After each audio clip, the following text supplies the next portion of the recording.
जय श्रीमन्नारायण। ओम तत्संयोरा वृणीमहे गातुं यज्ञाय गातुं यज्ञपतये दैवी स्वस्तिरस्तु नः स्वस्तिर्मानुषेभ्यः ऊर्ध्वं जिगातु भेषजं सन्नो अस्तु द्विपदे सञ्चतुष्पदे। ओम शान्ति शान्ति शान्तिः। लक्ष्मीनाथ समारंभां नाथयामुनमध्यमाम् अस्मदाचार्यपर्यन्तां वन्दे गुरुपरम्पराम्। मौदगल्यान्वयरत्नभूतममलं लक्ष्मीससेवारतं स्वामी श्रीसुखसूरिपादमधुपं विद्वद्वरं शान्तिदम्।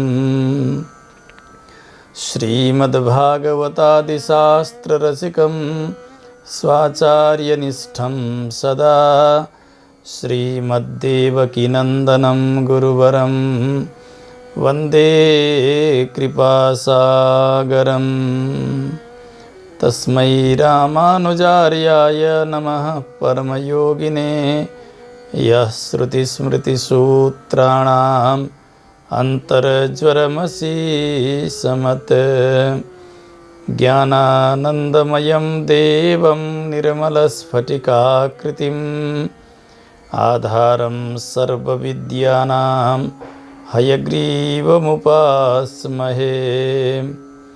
आपदामपहर्तारं दातारं सर्वसम्पदां लोकाभिरामं श्रीरामं भूयो भूयो नमाम्यहम्।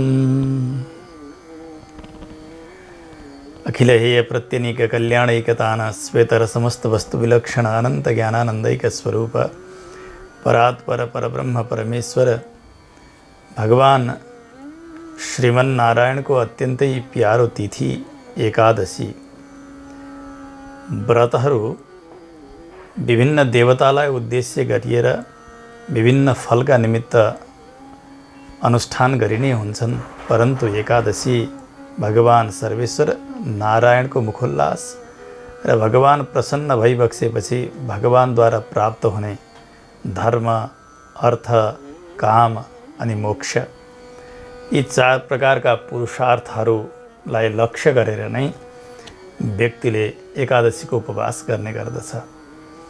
त्यस्तो प्यारो दिन भगवानको आज एकादशी तिथि विष्णु व्रत हरिवास र वैष्णव व्रत द्वादशी व्रत इत्यादि यसका नामहरू छन्। भगवान सर्वेश्वर चतुर्बाहु हुनुहुन्छ। शङ्ख चक्र गदा पद्म भगवानका हस्तकमलमा विराजित छन्। चार हात छन्। भगवानले चार हातद्वारा चार प्रकारका पुरुषार्थहरूको वर्षा गर्नुहुन्छ। एक हातद्वारा धर्म, अर्को हातद्वारा अर्थ, उसै गरी अर्को हातले काम अनि अर्को हातले मोक्ष। चतुर्विध पुरुषार्थ अथवा पुरुषार्थ चतुष्टय भनेर बताइन्छन् यिनीहरूलाई। पुरुषार्थ भनेको पुरुषेण अर्थनीयः पुरुषार्थः। व्यक्तिले जुन चिजलाई चाहन्छ त्यसको नाम हो पुरुषार्थ। व्यक्ति धर्म चाहन्छ, धर्म भनेको पुण्य हो। उसै गरी अर्थ चाहन्छ, अर्थ भनेको सम्पत्ति। काम, काम भनेको इन्द्रिय सुख। अनि उसै गरी मोक्ष। अधिकारी भेदले फलमा पनि भेद हुन्छ। शास्त्रको यो नियम हो। व्यक्ति जस्तो प्रकारको चिन्तनको छ, पुण्य कमाऊँ, स्वर्गादि सुख प्राप्त गरौँ, यस्तो इच्छाले अभिप्रेरित भएको व्यक्ति छ, उसले पुण्यकै निमित्त व्रत गर्दछ, धर्मकै निमित्त व्रत गर्दछ। उसै गरी मलाई संसारमा सुख चाहियो, सम्पत्ति चाहियो अथवा जीवन सहज हुनका निमित्त चाहिने सुविधाहरूको सङ्ग्रह हुन पर्यो, यस्तो चाहने व्यक्तिले अर्थका लागि व्रत गर्ने गर्दछ। त्यसै गरी मेरा शरीरमा शक्ति रहोस्, यी इन्द्रियहरू सबै सबल बनुन्, मैले भोग भोग्न पाऊँ, धर्मपूर्वक भोग गर्ने जति पनि भोग्य विषयहरू छन् तिनीहरूलाई मैले सहजतया भोग्न पाऊँ भनेर कसैले व्रत गर्दछन्। पुष्टिका निमित्त, त्यसै गरी सन्तुष्टिका निमित्त त्यस प्रकारको जो व्रत हो त्यसलाई काम परायण व्रत भनेर बताइन्छ। अनि उसै गरी संसारले आजसम्म बाँधिरह्यो, अब संसारमा जन्मन छैन, भगवानको नित्य सेवाका निमित्त मैले यो संसारलाई छोड्नु पर्दछ, जन्म मृत्यु चक्रलाई सदाका लागि विसर्जन गरिदिनुपर्छ भन्ने यस प्रकारको उत्तम चिन्तन भएका उत्तमाधिकारीहरूले मुक्तिका निमित्त व्रत गर्नुहुन्छ। त्यहाँभन्दा पनि माथिका जो साधकहरू हुनुहुन्छ जसलाई मोक्ष पनि चाहिएको छैन, उहाँहरू केवल भगवान प्रसन्न भइबक्सियोस्, सधैँ भगवानमा यो चित्त लागिरहोस्, भगवानले जति जति अवतार लिएर आइबक्स्यो भने तत्तत अवस्थामा भगवानको अवतारमा सहायता गर्नका लागि, सेवा गर्नका लागि जुन कुनै प्रकारको पनि शरीर भगवानले दिइबक्सन्छ भने त्यो स्वीकार्य छ। मुक्ति पनि चाहिएको छैन, तर भगवानसँगको जो सम्बन्ध हो, नित्य सम्बन्ध, त्यो सम्बन्ध भने नहटोस् भनेर गर्ने त्यस प्रकारका प्रपन्न जनहरू उहाँहरूले पनि भगवत व्रतहरूको अनुष्ठान गर्नुहुन्छ। 4 प्रकारका अधिकारीहरू विशेष गरिकन, अथवा अझै सूक्ष्म रूपले भन्ने भने 5 प्रकारका मोक्षलाई पनि नचाहने यस्ता उत्तम अधिकारीलाई मिलाएर त्यस प्रकारका भक्तहरूले केवल एकादशीको व्रत गर्नाले आफूले चाहेको पुरुषार्थलाई प्राप्त गर्न सक्दछन्। अथवा यी 4 प्रकारका पुरुषार्थहरूको जसले इच्छा गरेका छन्, धर्म पनि चाहिएको छ, सम्पत्ति पनि चाहिएको छ, इन्द्रिय सुख पनि चाहिएको छ, अनि अन्तिममा मुक्ति पनि चाहिएको छ, त्यस प्रकारको इच्छा जसमा विद्यमान छ, त्यस्ता अधिकारीहरूले एकादशीको व्रत गरेर भगवानलाई प्रसन्न गराएर आफ्नो अभिष्ट सिद्धि गर्न सक्दछन्। त्यस्तो उत्तम व्रत एकादशी व्रत। एकादशी स्वयं भगवानकै स्वरूप, भगवानको आराधना र भगवत चिन्तनकै निमित्त निर्मित तिथि विशेष हो। त्यस्तो एकादशीको उपक्रममा आज हामी प्रथम दिनमा सन्नद्ध भएका छौँ। 1 वर्षसम्म हुने एकादशीहरू, ती एकादशीहरूमध्ये प्रथमतः एकादशीको उत्पत्ति भएको पुण्य समय जुन तिथि हो, त्यो तिथिबाट प्रारम्भ गरेर कार्तिक शुक्ल एकादशीसम्म आइपुग्दा 12 महिनामा हुने 24 एकादशीहरू, अनि पुरुषोत्तम मासमा आउने अरू 2 एकादशी। पुरुषोत्तम मास प्रत्येक वर्ष आउनुहुन्न, जुन वर्षमा पुरुषोत्तम मास परेको हुन्छ उस समयमा 2 एकादशी थपिएर जम्मा 26 एकादशीहरू। यसको महात्म्यलाई शास्त्रहरूले मुक्त कण्ठले गान गर्नुभएको छ। त्यसको उपक्रम आज प्रथम दिवस मार्गशीर्ष कृष्ण पक्षकी एकादशीको महात्म्य सुन्नका निमित्त हामी सन्नद्ध भएका छौँ। प्रथमतः संस्कृत मूल पाठका क्रमले महात्म्यलाई श्रवण गरिकन अनि यसको भावार्थलाई पनि यथासमय हामी संक्षेपमा श्रवण गर्नेछौँ।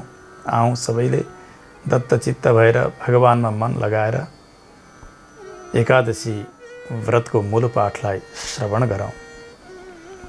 ओम श्री परमात्मने नमः। कृष्णाय वासुदेवाय हरये परमात्मने प्रणतक्लेशनाशाय गोविन्दाय नमो नमः। एकादशी माहात्म्यम् अथ प्रथमोऽध्यायः। सूत उवाच अथ 12 मासेषु एकादश्यो भवन्ति याः अधिके मासि चाप्यन्ये ये च 2 भवतः शुभे। अथ 12 मासेषु एकादश्यो भवन्ति याः अधिके मासि चाप्यन्ये ये च 2 भवतः शुभे।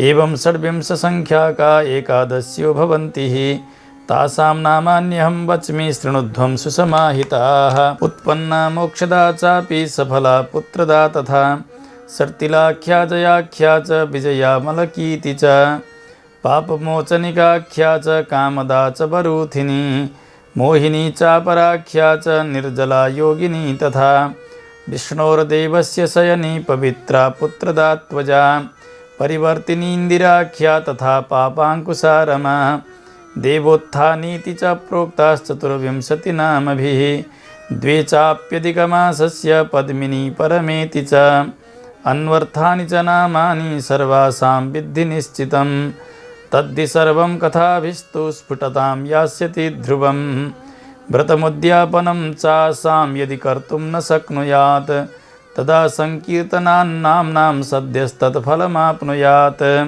सूत उवाच एवं प्रीत्या पुरा विप्राः श्रीकृष्णेन परं व्रतं कथितं तत्प्रयत्नेन यः कुर्याद् भुवि मानवः तत्पुण्यस्य प्रभावेण प्राप्तपुण्यफलादिकं भुक्त्वा भोगान् अनेकांस्तु विष्णुलोकं प्रयाति सः। पार्थ उवाच उपवासस्य नक्तस्य तथैवायाचितस्य भो किं पुण्यं किं विधानं हि ब्रूहि सर्वं जनार्दन। श्रीकृष्ण उवाच हेमन्ते चैव सम्प्राप्ते मासि मार्गशिरे शुभे शुक्लपक्षे तथा पार्थ एकादश्याम् उपोष्य च दशम्यां चैव यत्किञ्चित् यः कुर्यात् सुदृढव्रतं नक्तं च तद्दिने कृत्वा दशम्यां दन्तधावनं दिवसस्याष्टमे भागे मन्दीभूते दिवाकरे तत्र नक्तं विजानीयात् न नक्तं निशिभोजनं ततः प्रभातसमये संकल्प्य नियमांश्चरेत् मध्याह्ने च तथा पार्थ शुचिस्नातः समाहितः नद्यां तडागे वाप्यां वा उत्तमं मध्यमं त्वधः क्रमाज्ञेयं तथा कूपे तदभावे प्रशस्यते अश्वक्रान्ते रथक्रान्ते विष्णुक्रान्ते वसुन्धरे मृत्तिके हर मे पापं यन्मया पूर्वसञ्चितं त्वया हतेन पापेन गच्छामि परमां गतिम् अनेन मृत्तिकास्नानं विदधीतव्रती नरः नालपेत्पतितैश्चौरैस्तथा पाषण्डिभिः सह मिथ्यापवादिनो देवद्वेदब्राह्मणनिन्दकान् अन्यांश्चैव दुराचारान् अगम्यागामिनस्तथा परद्रव्यापरिच्चैव देवद्रव्यापहारिणः न सम्भाषेत दृष्ट्वापि भास्करं चावलोकयेत् ततो गोविन्दमभ्यर्च्य नैवेद्यादिभिरादरात् दीपं दद्याद् गृहे चैव भक्तियुक्तेन चेतसा नीराजनस्याक्षितापमग्न्यान्नपि च कारयेत् तद्दिने वर्जयेत् पार्थ निन्दां मैथुनमेव च गीतशास्त्रविनोदेन दिवारात्रं नयेत् व्रती रात्रौ जागरणं कृत्वा भक्तियुक्तेन चेतसा विप्रेभ्यो दक्षिणां दत्त्वा प्रणिपत्य क्षमापयेत् यथा शुक्ला तथा कृष्णा मान्या वै धर्मतत्परैः एकादश्योर्द्वयो राजन् विभेदं नैव कारयेत् एवं हि कुरुते यस्तु शृणु तस्यापि यत्फलं शङ्खोद्धारेण रस्नात्वा दृष्ट्वा देवं गदाधरम् एकादश्युपवासस्य कलां नार्हन्ति षोडशीं व्यतिपाते च दानस्य लक्ष्यमेकं फलं स्मृतं संक्रान्तिषु चतुर्लक्षं यो ददाति धनञ्जय कुरुक्षेत्रे च यत् पुण्यं ग्रहणे चन्द्रसूर्ययोः मकरस्थे रवौ माघे त्रिवेण्यां स्नानजं फलं तत्सर्वं लभते यस्तु एकादश्यामुपोषितः अश्वमेधस्य यज्ञस्य करणाद् यत् फलं लभेत् ततः शतगुणं पुण्यम् एकादश्युपवासतः तपस्विनो गृहे नित्यं लक्ष्यं यस्य च भुञ्जते षष्टिवर्षसहस्राणि तस्य पुण्यं च यद् भवेत् एकादश्युपवासेन पुण्यं प्राप्नोति मानवः गोसहस्रे च यत् पुण्यं दत्ते वेदाङ्गपारगे तस्मात् पुण्यं दशगुणम् एकादश्युपवासिनां नित्यं गृहे दन्ति यस्य दश चैव द्विजोत्तमाः भवेत् तद्वै दशगुणं भोजने ब्रह्मचारिणः एतत् सहस्रं भूदाने कन्यादाने ततः स्मृतं तस्मात् दशगुणं प्रोक्तं विद्यादाने तथैव च विद्याद्दशगुणं चान्नं यो ददाति बुभुक्षिते अन्नदानसमं दानं न भूतं न भविष्यति। तृप्तिमायान्ति कौन्तेय स्वर्गस्थाः पितृदेवताः। एकादशी व्रतस्यापि पुण्यसंख्या न विद्यते। एतत् पुण्यप्रभावश्च यत्सुरैरपि दुर्लभः। नक्तस्यार्धं फलं तस्य एकभुक्तस्य सत्तम। एकभुक्तं च नक्तं च उपवासस्तथैव च। एतेष्वन्यतमं वापि व्रतं कुर्याद् हरेर्दिने।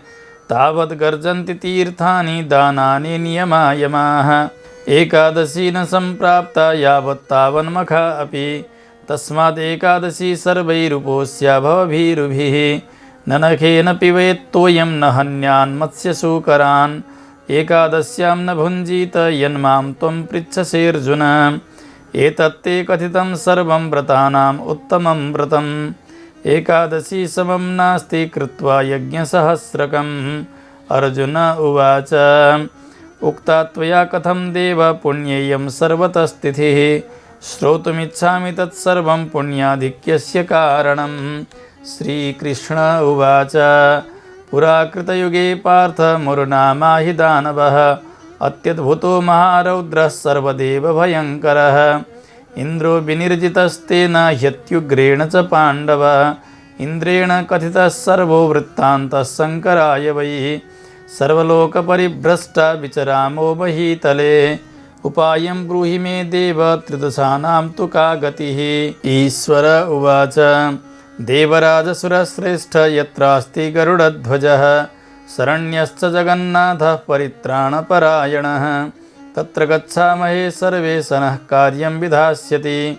ईशस्य वचनं श्रुत्वा देवराजो महामनाः। पुरस्कृत्य महादेवं सगणं समरुदगणं। यत्र देवो जगन्नाथः प्रसुप्तो हि जनार्दनः। जलमध्ये प्रसुप्तं तु दृष्ट्वा देवं जगत्पतिं। कृताञ्जलिपुटो भूत्वा रुद्रस्तोत्रमुदीरयत्। ॐ नमोऽस्तु देवदेवाय देवदेवैः सुवन्दित। दैत्यारे पुण्डरीकाक्ष त्राहिनो मधुसूदन। दैत्यभीता इमे देवा मया सह समागताः। शरणं त्वं जगन्नाथ त्वं कर्ता त्वं च कारकः। त्वं माता सर्वलोकानां त्वमेव जगतः पिता। त्वं स्थितिस्त्वं तथोत्पत्तिस्त्वं च संहारकारकः। सहायस्त्वं च देवानां त्वं च शान्तिकरः प्रभो। त्वं धरा च त्वमाकाशः सर्वविश्वोपकारकः। भवस्त्वं च स्वयं ब्रह्मा त्रैलोक्यप्रतिपालकः। त्वं रविस्त्वं शशाङ्कश्च त्वं देवो त्वं हुतासनः। हव्यं होमो हुतस्त्वं च मन्त्रतन्त्रर्त्विजो जपः। यजमानश्च यज्ञस्त्वं फलभोक्ता त्वमीश्वरः। न त्वया रहितं किञ्चित् त्रैलोक्ये सचराचरे। भगवन् देवदेवेश शरणागतवत्सल। त्राहि त्राहि महायोगिन् भीतानां शरणं भव। दानवैर्निर्जिता देवा स्वर्गभ्रष्टा कृता विभो। स्थानभ्रष्टा जगन्नाथ विचरन्ति महीतले। रुद्रस्य वचनं श्रुत्वा विष्णुर्वचनमब्रवीत्। श्रीभगवानुवाच कोऽसौ दैत्यो महामायो देवा येन विनिर्जिताः। किं स्थानं तस्य किं नाम किं बलं कस्तदाश्रयः। एतत् सर्वं समाचक्ष्व मघवन्निर्भयो भव। इन्द्र उवाच भगवन् देवदेवेश भक्तानुग्रहकारक। दैत्यः पूर्वं महानासीत् नाडिजङ्ग इति स्मृतः। ब्रह्मवंशसमुद्भूतो महोग्रः सुरसूदनः। तस्य पुत्रोऽति विख्यातो मुरनामा महासुरः। तस्य चन्द्रावती नाम नगरी च गरीयसी। तस्यां वसन् स दुष्टात्मा विश्वं निर्जित्य वीर्यवान्। सुरान् सवसमानिन्ये निराकृत्य त्रिविष्टपात्। इन्द्राग्नियमवायुवीश सोमनिर्ऋतिपाशिनां। पदेषु स्वयमेवासीत् सूर्यो भूत्वा तपत्यपि। पर्जन्यः स्वयमेवासीत् देव सर्वाश्च देवताः। जहितं दानवं विष्णो सुराणां जयमावह। तस्य तद्वचनं श्रुत्वा कोपाविष्टो जनार्दनः।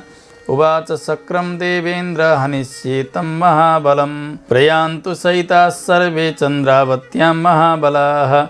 इत्युक्ताः प्रययुः सर्वे पुरस्कृत्य हरिं सुराः। दृष्टो देवैस्तु दैतेन्द्रो गर्जमानस्तु दानवैः। असङ्ख्यातसहस्रैस्तु दिव्यप्रहरणायुधैः हन्यमानास्तदा देवा असुरैर्बाहुशालिभिः सङ्ग्रामं ते समुत्सृज्य पलायन्त दिशो दश। ततो दृष्ट्वा ऋषिकेशं सङ्ग्रामे समुपस्थितम् अन्वधावन्न विक्रुद्धा विविधायुधपाणयः अथ तान् प्रद्रुतान् दृष्ट्वा शङ्खचक्रगदाधरः बिभ्याद्य सर्वगात्रेषु शरैराशिविशोपमैः तेन हतास्ते शतशो दानवा निधनं गताः एकाङ्गो दानवस्थित्वा युध्यमानो मुहुर्मुहुः तस्योपरि ऋषिकेशो यद्यदायुधमुत्सृजत् पुष्पवत्तं समभ्येति कुण्ठितं तस्य तेजसा शस्त्रास्त्रैर्विद्यमानोऽपि यदा जेतुं न शक्यते योध च तथा क्रुद्धो बाहुभिः परिघोपमैः बाहुयुद्धं कृतं तेन दिव्यवर्षसहस्रकं तेन श्रान्तः स भगवान् गतो बदरिकाश्रमं तत्र हैमवती नाम्नी गुहा परमशोभना तां प्रविश्य महायोगी शयनार्थं जगत्पतिः योजनद्वादशायाम एकद्वारा धनञ्जय अहं तत्र प्रसुप्तोऽस्मि भयभीतो न संशयः महायुद्धेन तेनैव श्रान्तोऽहं पाण्डुनन्दन दानवः पृष्ठतो लग्नः प्रविवेश सतां गुहां प्रसुप्तं मां तदा दृष्ट्वा चिन्तयद्दानवो हृदि हरिमेनं हनिष्येऽहं दानवानां क्षयावहम् एवं सुदुर्मतेस्तस्य व्यवसायं व्यवस्यतः समुद्भूता ममाङ्गेभ्यः कन्यैका च महाप्रभा दिव्यप्रहरणा देवी युद्धाय समुपस्थिता ईक्षिता दानवेन्द्रेण अरुणा पाण्डुनन्दन युद्धं समाहिता तेन स्त्रिया तत्र प्रयाचितं तेन युध्यतसा नित्यं तां दृष्ट्वा विस्मयं गतः केनेयं निर्मिता रौद्रा अत्युग्रा सनिपातिनी इत्युक्त्वा दानवेन्द्रोऽसौ युयुधे कन्यया तया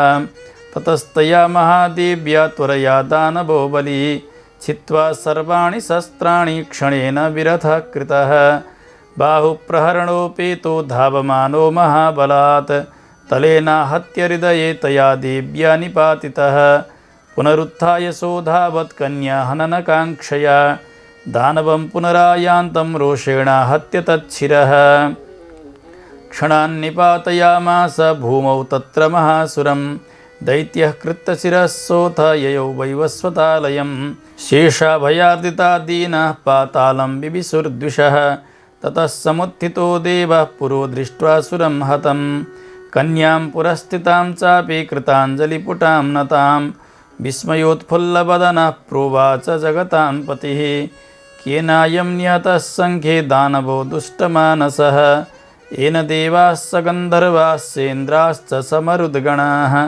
सनागाः सह लोके स लीलयैव विनिर्जिताः येनाहं निर्जितो भूत्वा भीतः सुप्तो गुहामिमां कन्योवाच मया विनिहतो दैत्यस्त्वदंशोद्भूतया प्रभो अत्यन्तदुष्टो बलवान् अयमासीज्जगत्पते दृष्ट्वा सुप्तं हरे त्वां तु यतो हन्तुं समुद्यतः त्रैलोक्यकण्टकस्येत्थं व्यवसायं प्रबुध्य च हतो मया दुरात्मासौ देवता निर्भयाः कृताः श्रीभगवानुवाच निहते दानवेन्द्रेऽस्मिन् सन्तुष्टोऽहं त्वया नघे हृष्टाः पुष्टाश्च वै देवा आनन्दः समजायत आनन्दस्त्रिषु लोकेषु देवानां यस्त्वया कृतः प्रसन्नोऽस्म्यनघे तुभ्यं वरं वरय शुभ्रते ददामि तं न सन्देहो यत्सुरैरपि दुर्लभं कन्योवाच यदि तुष्टोऽसि मे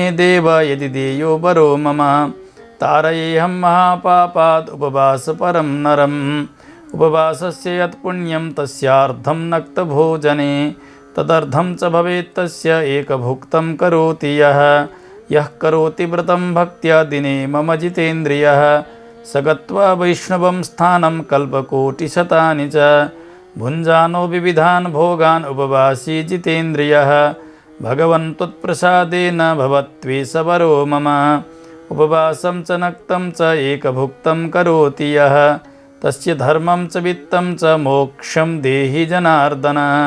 श्रीभगवानुवाच यत्त्वं वदसि कल्याणी तत्सर्वं च भविष्यति। मम भक्ताश्च ये लोकास्तव भक्ताश्च ते नराः त्रिषु लोकेषु विख्याताः प्राप्स्यन्ति मम सन्निधिम्। एकादश्यां समुत्पन्ना मम भक्तिपरायणा अत एकादशीत्येवं तव नाम भविष्यति। दग्ध्वा पापानि सर्वाणि दास्यामि पदमव्ययम्। तृतीया चाष्टमी चैव नवमी च चतुर्दशी एकादशी विशेषेण तिथयो मे महाप्रियाः। सर्वतीर्थादिकं पुण्यं सर्वदानादिकं फलं सर्वव्रतादिकं चैव सत्यं सत्यं वदामि ते। एवं दत्त्वा वरं तस्यास्तत्रैवान्तरधीयत। हृष्टा तुष्टा तु सा जाता तदा एकादशी तिथिः। इमाम् एकादशीं पार्थ करिष्यन्ति नरास्तु ये तेषां शत्रुं हनिष्यामि दास्यामि परमां गतिम्। अन्येऽपि ये करिष्यन्ति एकादश्या महाव्रतं हरामि तेषां विघ्नांश्च सर्वसिद्धिं ददामि च। एवमुक्ता समुत्पत्तिरेकादश्याः पृथा सुताः। इयम् एकादशी नित्या सर्वपापक्षयङ्करी एकैव च महापुण्या सर्वपापनिषूदनी। उदिता सर्वलोकेषु सर्वसिद्धिकरी तिथिः। शुक्ला वाप्यथवा कृष्णा इति भेदं न कारयेत्। कर्तव्ये उभये पार्थ न तुल्या द्वादशी तिथिः। अन्तरं नैव कर्तव्यं समस्तैर्व्रतकारिभिः। तिथिरेका भवेत् सर्वा पक्षयोरुभयोरपि। उपवासं प्रकुर्वन्ति एकादश्यां नराश्च ये ते यान्ति परमं स्थानं यत्रास्ते गरुडध्वजः। धन्यास्ते मानवा लोके विष्णुभक्तिपरायणाः। एकादश्यास्तु माहात्म्यं सर्वलोकेषु यः पठेत् अश्वमेधस्य यत् पुण्यं तदाप्नोति न संशयः। एकादश्यां निराहारस्थित्वाहं च परेहनि भोक्ष्यामि पुण्डरीकाक्ष शरणं मे भवाच्युत। इत्युच्चार्य ततो विद्वान् पुष्पाञ्जलिमथार्पयेत्। अष्टाक्षरेण मन्त्रेण त्रिर्जप्तेनाभिमन्त्रितम्। उपवासफलप्रेप्सुः पिबेत् पात्रगतं जलं। दिवा निद्रां परान्नं च पुनर्भोजनमैथुने। क्षौद्रं कांस्यामि से तैलं द्वादश्याम् अष्टवर्जयेत्। असम्भाष्यं विसम्भाष्य भक्षयेत् तुलसीदलम्। आमलक्या फलं वापि पारणे प्रास्य शुध्यति। आमध्याह्नाच्च राजेन्द्र द्वादश्याम् अरुणोदये। स्नानार्चनक्रियाः कार्या दानहोमादिसंयुताः। संकष्टे विषमे प्राप्ते द्वादश्याः पारणं कथम्। अद्भिस्तु पारणं कुर्यात् पुनर्भुक्तं न दोषकृत्। यः शृणोति दिवारात्रौ नरो विष्णुपरायणः तद्भक्तमुखनिष्पन्नां कथां विष्णोः सुमङ्गलां। कल्पकोटिसमायुक्तो विष्णुलोके महीयते। एकादश्याश्च माहात्म्यं पादमेकं शृणोति यः। ब्रह्महत्यादिकं पापं नश्यते नात्र संशयः। विष्णुधर्मसमं नास्ति व्रतं नाम सनातनं। ब्रह्महत्यादिकं पापं नश्यते नात्र संशयः। विष्णुधर्मसमं नास्ति व्रतं नाम सनातनं। हरिः ओम तत्सत्। इति श्रीभविष्योत्तरपुराणे श्रीकृष्णार्जुनसंवादे मार्गशीर्षकृष्ण एकादशी माहात्म्यं सम्पूर्णम्।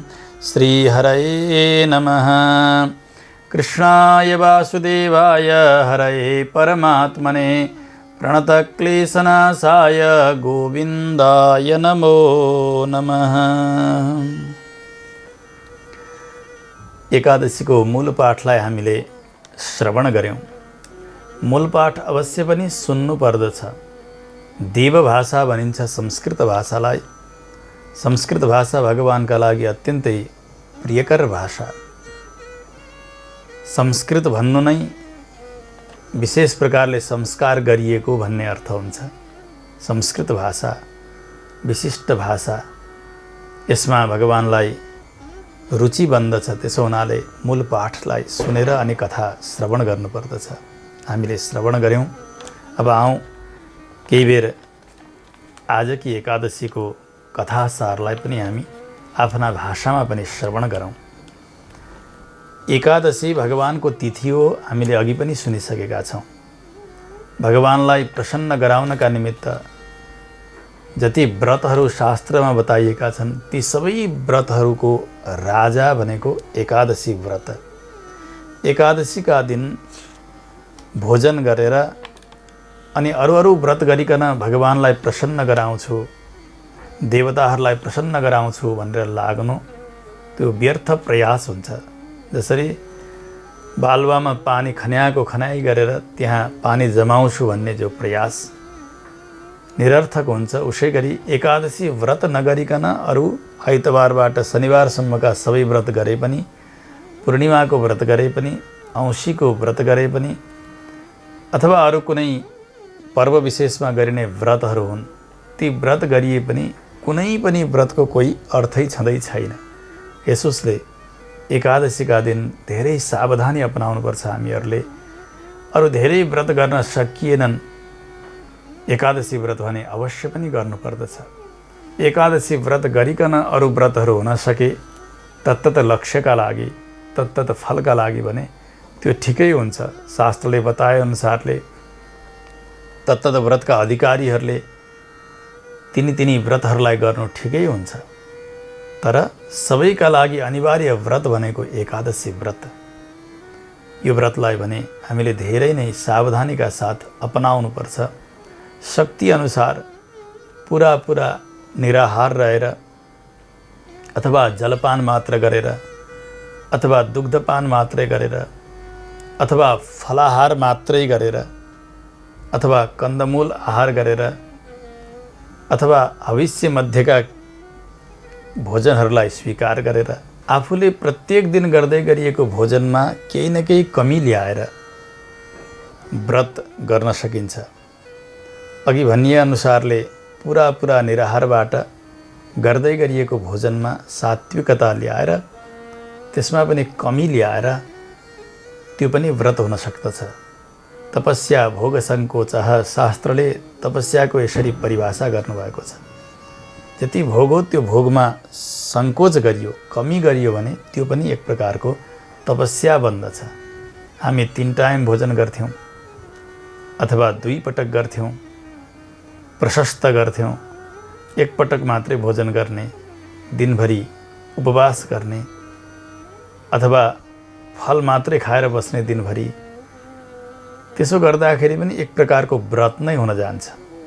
तर एकादशी व्रतमा सकेसम्म शरीरमा कुनै प्रकारको कष्ट छैन, व्याधि छैन भने अन्न ग्रहण नगरिकन नै रहनु पर्दछ।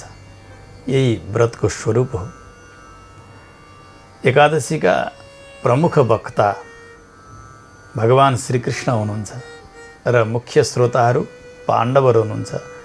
पाण्डवमध्ये कहिले युधिष्ठिर महाराजले जिज्ञासा गर्नुहुन्छ, कहिले अर्जुनजीले गर्नुहुन्छ। प्रसङ्गात भीमलाई पनि मुख्य श्रोता बनाइएको छ कतिपय एकादशीमा। समग्रतया पाण्डवहरू एकादशीका महात्म्यका श्रोता हुनुहुन्छ, भगवान श्रीकृष्ण वक्ता हुनुहुन्छ। त्यसभित्र अनेक संवाद उपसंवादहरू पनि आउँछन्। खास गरी भविष्योत्तर पुराणबाट संग्रह गरिएको महात्म्यलाई नै भन्ने र सुन्ने चलन छ। पद्मपुराण आदि गरेका सद्ग्रन्थहरूले पनि एकादशीको महिमालाई गान गर्नुभएको छ।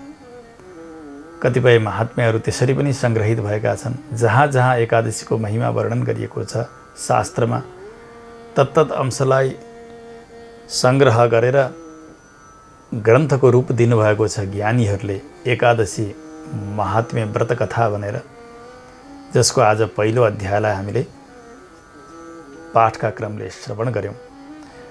कथाको प्रारम्भ हुन्छ नैमिषारण्य क्षेत्रमा सुत शौनकादि संवादबाटै। सुतजी पुराणका वक्ता हुनुहुन्छ, उपदेश गरेर रहनुभएको छ। शौनकादि 88,000 ऋषिहरू श्रोता हुनुहुन्छ। उहाँहरू जिज्ञासा गर्नुहुन्छ, त्यो जिज्ञासाको समाधान सुतजी महाराज गर्नुहुन्छ। त्यसभित्र भगवान श्रीकृष्ण र पाण्डवहरूको संवाद स्थापित भएको छ।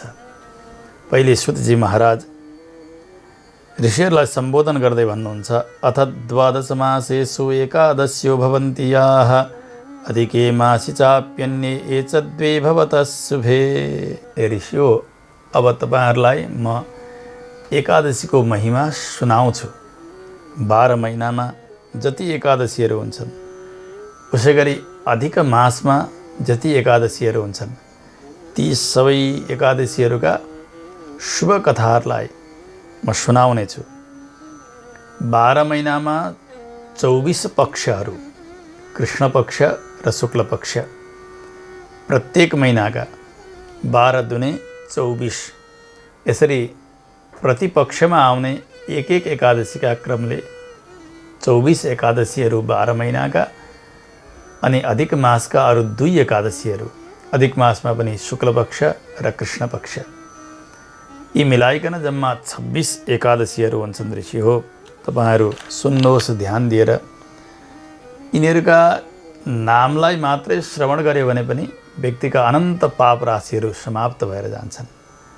सावधानीका साथ सुन्नुहोला। प्रत्येक महिनामा प्रत्येक पक्षका क्रमले आउने एकादशीहरूको नामलाई मैले सुनाइरहेको छु। मङ्सिर कृष्ण पक्षकी एकादशी, जसलाई उत्पत्तिका अथवा उत्पन्ना यस्तो नामले जान्नुहोस्।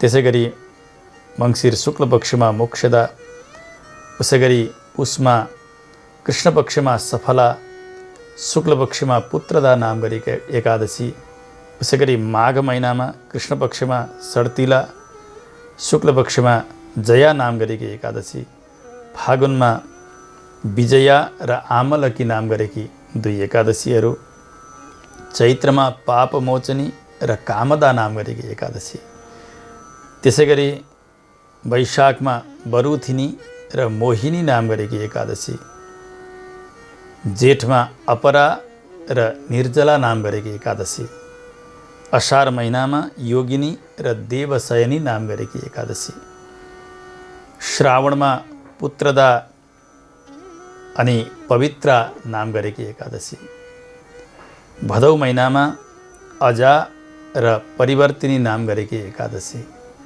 उसैगरी आश्विन महिनामा इन्दिरा र पापाङ्कुशा एकादशी, त्यसैगरी कार्तिक महिनामा रमा र देवोत्थानी अथवा हरिबोधिनी पनि भनिन्छ देवोत्थानीलाई, यी एकादशी। यी प्रत्येक महिनामा कृष्ण पक्ष र शुक्ल पक्षका एकादशीहरू भए जम्मा 24। त्यसैगरी प्रत्येक 2.5 वर्ष, लगभग 3 वर्ष पुग्न लाग्दा पुरुषोत्तम मास आउने गर्दछ। त्यसमा पनि शुक्ल पक्षमा एउटी र कृष्ण पक्षमा एउटी एकादशी। शुक्ल पक्षकी एकादशी पद्मिनी नाम गरेकी अनि कृष्ण पक्षकी एकादशी परमा नाम गरेकी, यसरी मिलाएर 24 र 2 गरिकन जम्मा 26 एकादशीहरू हुन्छन्। यी एकादशीको महिमा कसैभन्दा कसैको कमी भनेर जान्नुहुन्न। सबै एकादशी भगवानका व्रतका अधिष्ठाता देवता भगवान, फलदाता भगवान सबैभन्दा उत्कृष्ट देवता। त उहाँको व्रत भइसकेपछि यी सबै व्रत सबै उत्तम व्रत हुन् भनेर जान्नु। जति नामहरू मैले सुनाएको छु ऋषि हो, यी नामहरू सबै अन्वर्थ नामहरू छन्। जस्तो काम, जस्तो फल र जस्तो स्वरूप एकादशीको हो, त्यस्तै प्रकारको नाम यहाँ जान्नु पर्दछ। उत्पन्न एकादशीको किन उत्पत्तिका अथवा उत्पन्न नाम भयो, त्यसमा पनि रहस्य छ। सफलाको किन, परमाको किन, पुत्रदा किन, मोक्षदा किन, हरिशयनी किन, हरिबोधिनी किन, यी सबैमा रहस्य भरिएको छ। यी सबै नामहरू विशेष अर्थलाई बोकेर आएका छन्, यो जान्नुहोस्। गुण पनि त्यस्तै, स्वरूप पनि त्यस्तै, अनि नाम पनि त्यस्तै भएको जान्नु। कसरी हुन्छ त यो त अब अगाडि क्रमशः तत्तत एकादशीको महात्म्य सुन्दै जाँदाखेरि हामीले थाहा पाउँदै जान्छौँ।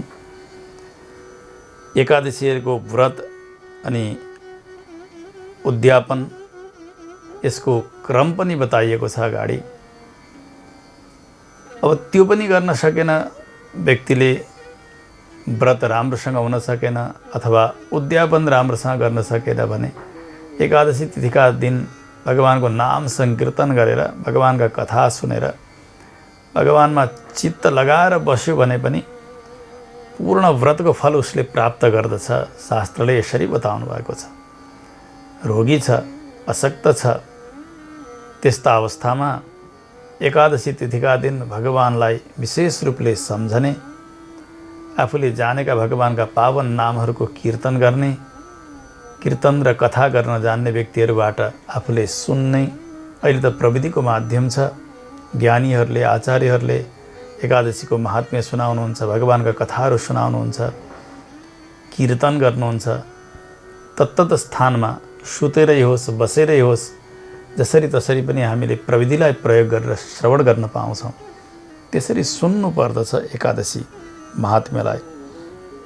सुतजी भनिरहनु भएको छ, एवं प्रीत्या पुरा विप्राः श्रीकृष्णेन परं व्रतं कथितं तत्प्रयत्नेन यः कुर्यात् भुवि मानवः। पहिले भगवान श्रीकृष्णले पाण्डवहरूलाई लक्ष्य गरेर उनीहरूलाई श्रोता बनाएर एकादशीको महिमालाई बताउनुभयो। अत्यन्तै उत्तम व्रत, यसको महिमालाई बताउनुभयो।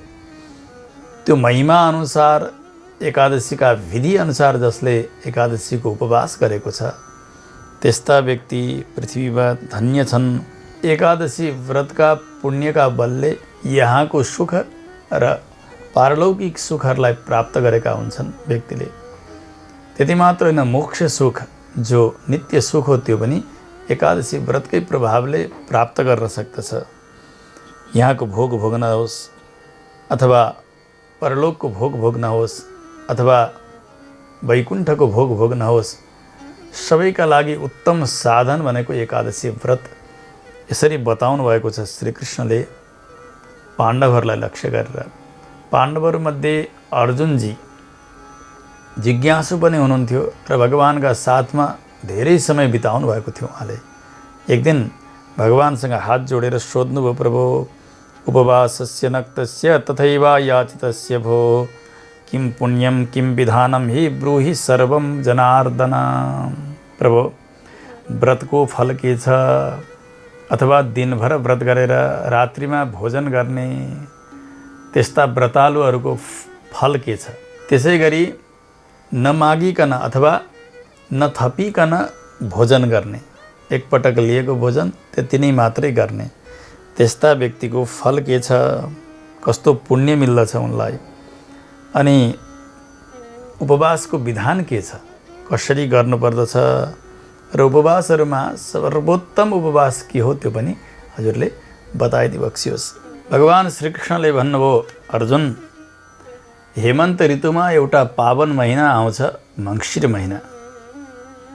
मङ्सिर महिनालाई भगवान श्रीकृष्णले गीतामा स्वयं मेरो स्वरूप हो भनेर बताउनु भएको छ। मासानां मार्गशीर्षोऽहं ऋतूनां कुसुमाकरः। महिनाहरूमध्ये मङ्सिर महिना मलाई जान्नु भनेर। त्यस्तो पावन महिना, शुक्लपक्ष कृष्णपक्ष दुवै प्रकारका पक्षले युक्त भएको महिना।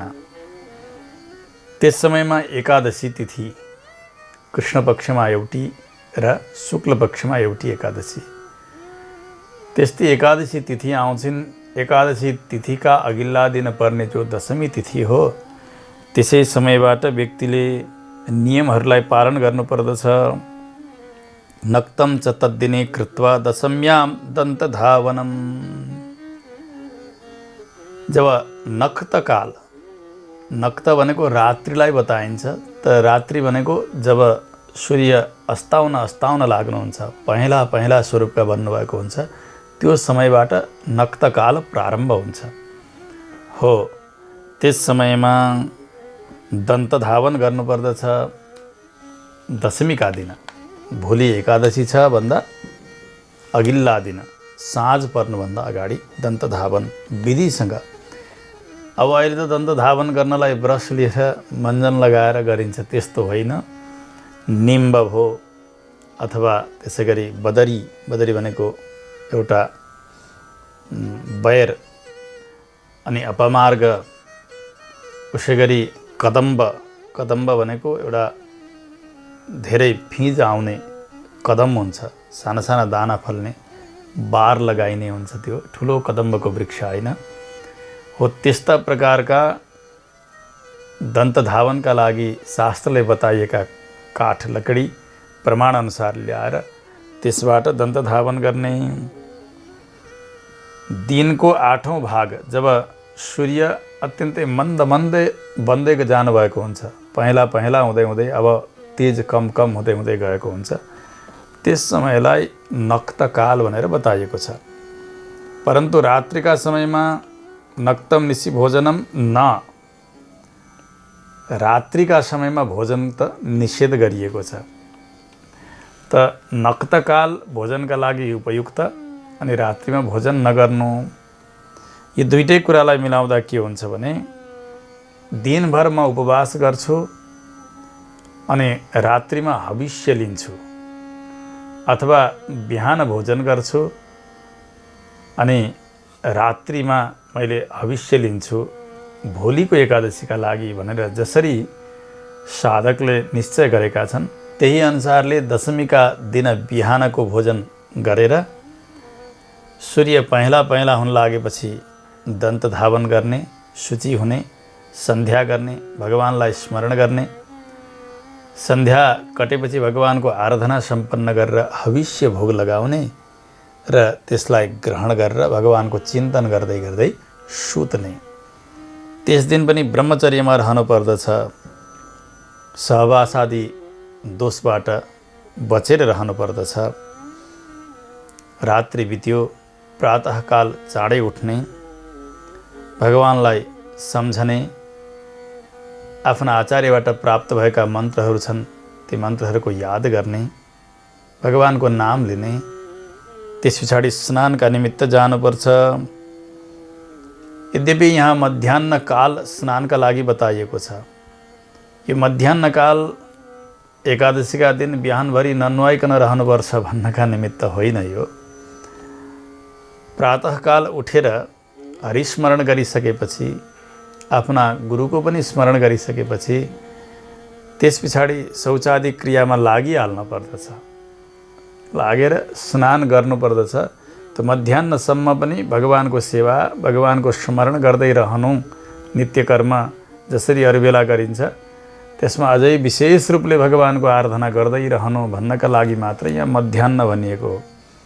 मध्याह्नमा गएर नुहाउनु, बिहानभरि ननुहाइकन रहनु एकादशीमा भनेको होइन। यो जानु स्नान गर्नका लागि, सूर्योदय हुनुभन्दा अगाडि नै स्नान गर्नु शास्त्रले उत्तम स्नान मान्नु भएको छ। ब्रह्म मुहुर्त भनिन्छ, अरुणोदय काल भनिन्छ। त्यस्ता समयमा स्नान गर्नु राम्रो हो। नदीमा जानु स्नान गर्नलाई, तलाउमा जानु अथवा पोखरीमा जानु, कुवामा जानु, जहाँ सुविधा छ त्यहाँ जानु।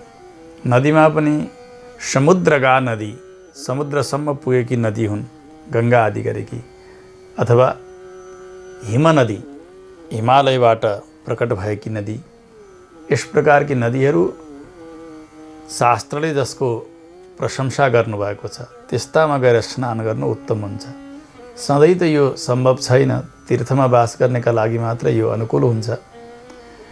त्यस्तो भएन भने आफ्नै घरमा जस्तो जलाशय छ त्यहाँ गएर सारा गङ्गा, यमुना, सरस्वती, नर्मदा, कावेरी आदि गरेकी नदीहरू, साक्षात् विरजा नदी, त्यस्तै नदीलाई पनि त्यही सम्झने, कावेरी विरजा तोयम भनेर। वैकुण्ठम रङ्गमन्दिरम सवासुदेव रङ्गे सह प्रत्यक्षम परमम पदम। स्वयं सारा तीर्थहरू यहाँ आएर मिल्नु भएको छ, भगवान पनि यहीँ सन्निहित हुनुहुन्छ भन्ने भावले गएर स्नान गर्नुपर्दछ। गङ्गे च यमुने चैव गोदावरी सरस्वती नर्मदे सिन्धु कावेरी जलेस्मिन् सन्निधिं कुरु भनेर सबै नदीहरूलाई त्यही जलमा सम्झने, त्यही आवाहन गर्ने र स्नान गर्ने। स्नान गर्दा तीर्थको जो जल हो त्यो जलका साथमा तीर्थको माटाको पनि महत्त्व छ। त्यो अत्यन्तै पवित्रतम माटो यदि तलाउमा पुगिएको छ, नदीमा पुगिएको छ, कुवामा पुगिएको छ र सम्भव छ भने त्यहाँको माटो उठाएर त्यो माटो शरीरमा लेपन गरेर अनि स्नान गर्नुपर्दछ। यो मृत्तिका स्नान पनि शास्त्रको उत्तम स्नान विधि हो। अब बाथरुममा गइयो भने के गर्ने, मार्बल टाइल्स लगाएका छन्, के गर्ने भन्ने प्रश्न हुनसक्छ। त्यस्तो भयो भने तुलसीका मठको माटो, एक चिम्टी माटो उठाएर लिएर जानुपर्छ हामीले। अघिल्लै दिन त्यसको व्यवस्था गरिएको हुनुपर्छ र हो त्यही माटालाई साक्षात् तीर्थको माटो मानेर अनि शरीरमा लेपन गर्ने। शरीरमा लगाउँदाखेरि भन्ने मन्त्र यो हो, अश्वक्रान्ते रथक्रान्ते विष्णुक्रान्ते वसुन्धरे मृत्तिके हरमे पापम यन्मया पूर्व सञ्चितम। अश्व भनेको घोडा, घोडाले क्रान्त, क्रान्त भनेको हिँडिएको, टेकिएको, नागिएको। त्यसै गरी रथले नागेको, भगवानले नाग्नु भएको। भगवानले कहिले नाग्नुभयो, जति बेला त्रिविक्रम भन्नुभयो भगवान बलिका यहाँ जाँदा, वामन बनेर जाँदा भगवानले एक पाउले सारा पृथ्वी नापिदिनु भयो, दोस्रोले स्वर्गादि लोक हुँदै ब्रह्मलोकसम्म। त्यसो भएको हुनाले भगवानले नापिएको, भगवानले टेकिएको स्थान हो यो। यहाँको पवित्रतम जो मृत्तिका हो, त्यो मृत्तिका मैले लिइरहेको छु। साक्षात् पृथ्वी, साक्षात् भूमि देवी, भगवान की प्यारी, वहाँ सारा पाप नाश गराएर जीवात्मालाई भगवानका चरणमा पुर्याउने त्यस्तै आमा हुनुहुन्छ। हे आमा, मैले शरीरमा हजुरलाई लेपन गरिरहेको छु, सारा अपराधलाई नष्ट गरिदिई बक्सियोस् भनेर त्यो तीर्थको माटो आफ्ना शरीरमा लेपन गर्ने अनि विधिसँग स्नान सम्पन्न गर्ने। स्नान गरेपछि शुद्ध वस्त्र धारण गर्नुपर्दछ। शुद्ध वस्त्रका विषयमा अलिकति जान्नुपर्ने विषय के हो भने, जुरुक्क उठेर बाथरुम जाने समयमा कहाँ कहाँ छन् फेर्ने कपडा भनेर गएर अशुद्ध अवस्थामा कपडा भेला गरेर बाथरुम जानुहुन्न। जस्तो अवस्थामा छ व्यक्ति, उसै अवस्थामा बाथरुम गएर यो विधिसँग स्नान गरिसकेर शरीर भिजाएर, शरीरका कपडाहरू सबै भिजाएर निचोरेर त्यो वस्त्रले आफ्नो शरीर पुछेर त्यो भिजेकै वस्त्रद्वारा आएर अनि शुद्ध वस्त्र लगाउनु पर्दछ। यो उत्तम तरिका हो। त्यो भएन भने अथवा असहज छ, जान टाढा छ भने दशमीका दिन शुद्ध अवस्थामै भोलिपल्ट फेर्ने कपडाहरू एउटा ब्यागमा, प्लास्टिकमा त्यसलाई राख्नु पर्दछ पट्याएर, र भोलिपल्ट उठेर त्यो झोलालाई मात्र यसरी समाएर लिएर गएर जहाँ राख्नुपर्ने त्यहाँ राखेर स्नान गरिसकेपछि अनि मात्रै ती कपडाहरू निकालेर लगाउनुपर्छ। होइन भने त के अर्थ भएर अशुद्ध अवस्था छ, सुतेर उठ्दा अनि त्यही अशुद्ध अवस्थामा समाएको कपडा लिएर गयो अनि शौचालयमा बस्यो, त्यस पछाडि अशुद्ध भएकै शरीरले तिनै कपडा समायो अनि स्नान गरेर फेरि तिनै लगाइयो भने त हात्तीले गरेको स्नान जस्तो हुन्छ। त्यसरी शुद्ध हुँदैन।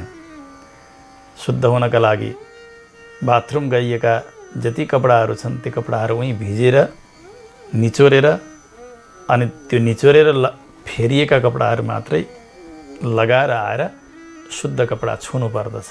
यो नियम हो। यो सबैका लागि हो, माताजीहरूका लागि, पिताजीहरूका लागि। यसरी वस्त्र बदल्ने अनि आफूले जसरी गर्ने गरिएको छ नित्य कर्म, स्नान सकिएपछि सन्ध्यावन्दनको क्रम, माताजीहरूले पनि तिलक धारण गर्ने, पिताजीहरूले गर्ने, आफ्नो गुरु परम्परा अनुसार जसरी तिलक धारण गर्नुपर्दछ उसरी तिलक धारण गर्ने। अनि भगवानका दिव्य नामहरूको कीर्तन, पाठ, स्तोत्रादि पारायणहरू सबै गर्दै जाने। नालपेत पतितैश्चौरैस्तथा पाषण्डिभिः सह मिथ्यापवादिनो देव वेद ब्राह्मण निन्दकान्। खास गरिकन एकादशी व्रतका व्रतालुहरूले असत्य कुरा कहिल्यै पनि बोल्नुहुन्न, चोरहरूसँग गफ गर्नुहुन्न, पतितहरू जो कर्मभ्रष्ट छन् त्यस्ता व्यक्तिहरूसँग बोल्न हुँदैन, पाखण्डीहरू जो वेद विरुद्ध चल्दछन् तिनीहरूसँग पनि व्रतालुले बोल्न हुँदैन, जो झुट बोल्दछन् तिनीहरूसँग पनि बोल्न हुँदैन। देवता त्यसै गरी वेद अनि ब्राह्मणको निन्दा गर्दछन् त्यस्ता पापीहरूसँग पनि व्रतारुले बोल्न हुँदैन। अरू पनि जो दुराचारीहरू छन्, परस्त्री गमन गर्ने, परपुरुष गमन गर्ने अथवा अर्काको सम्पत्ति हरण गर्ने, देवताको सम्पत्ति हरण गर्ने, देवस्व हरण भनिन्छ, त्यस्तासँग पनि व्यक्तिले बोल्न हुँदैन।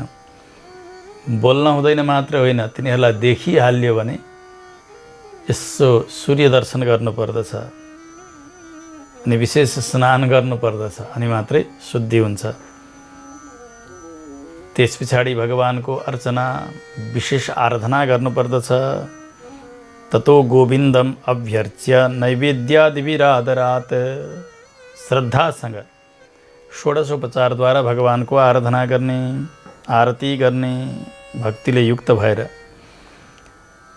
त्यस पछाडि एकादशीका दिन यदि सकिन्छ पुरा उपवास गर्ने, पानी पनि नपिउने, यो अघि नै बताइसकिएको छ। सकिँदैन, जलपान गर्नु छ भने भगवानलाई जल भोग लगाएर पिउने।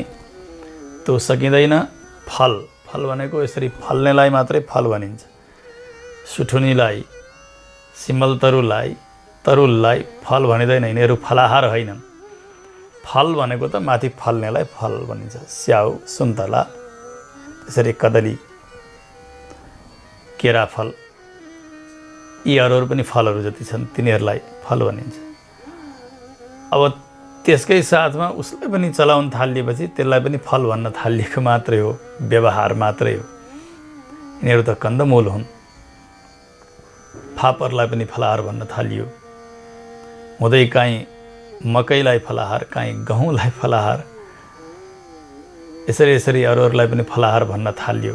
त्यो त व्यक्तिको अशक्तिका कारणले मात्रै हो। फल भनेको त जसरी फल छन् ती फलहरू, तिनीहरू नै भगवानलाई भोग लगाएर भोजन गरेर रहनु, यो फलाहार गर्नु हो। यसरी रहने, दुध पिउने, दही लिने।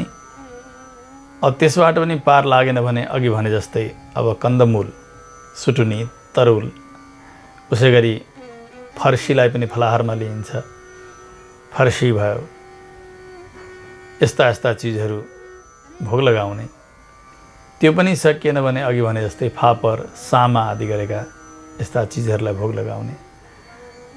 यहाँसम्म त फलाहारको परिधि प्राय राखिएको छ। तर काहीँ मकैलाई पनि फलाहार लिइदिने, काहीँ गहुँलाई लिइदिने छ। यो चाहिँ साह्रै अशक्तिका कारणले मात्रै र काहीँ अभावका कारणले पनि आचार्यहरूले सुरु गरिदिनु भएको हुनसक्छ।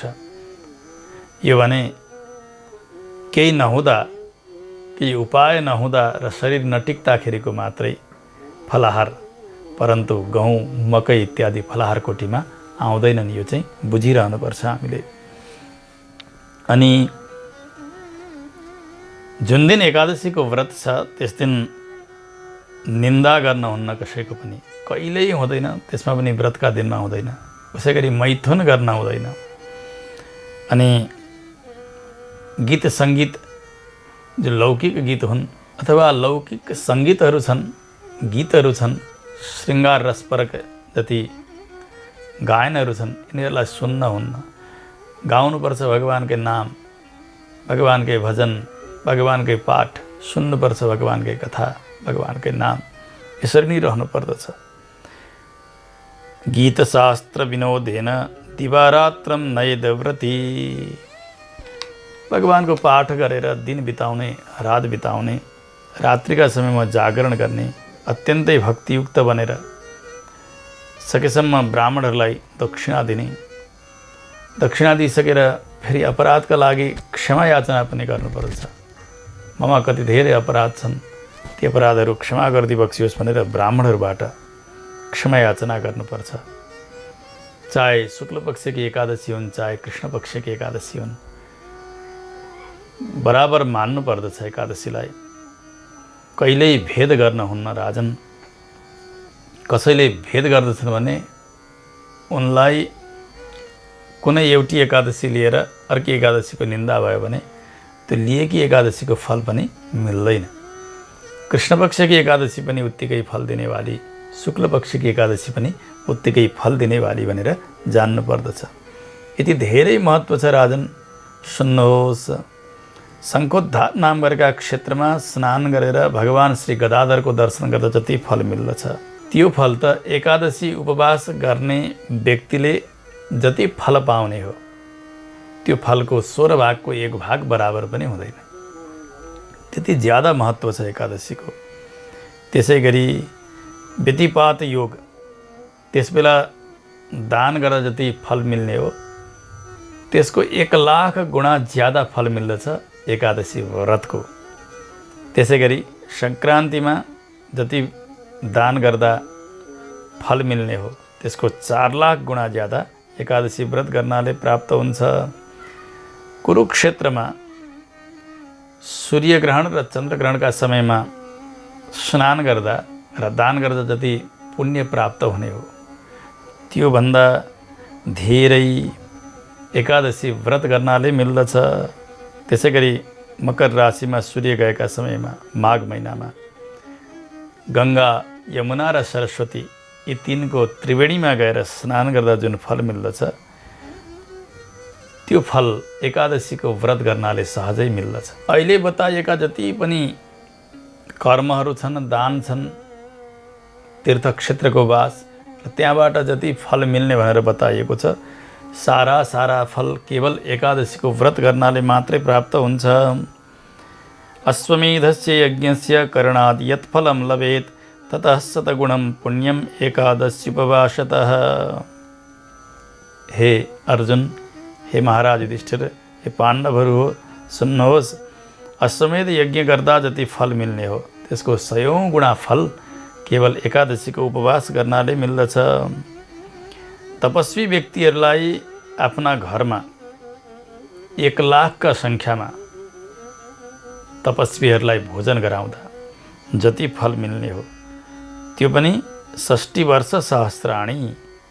प्रत्येक दिन 1 लाख तपस्वीहरू 60,000 वर्षसम्म भोजन गराउँदा जति फल मिल्ने हो त्यति फल केवल एकादशीको व्रत गर्नाले प्राप्त हुन्छ। 1000 गाई दान गर्यो व्यक्तिले, त्यो पनि वेद वेदाङ्गमा पारङ्गत भएको नैष्ठिक व्यक्तिलाई त्यसबाट जति पुण्य मिल्ने हो त्योभन्दा 10 गुणा ज्यादा एकादशीको उपवास गर्नाले मिल्दछ।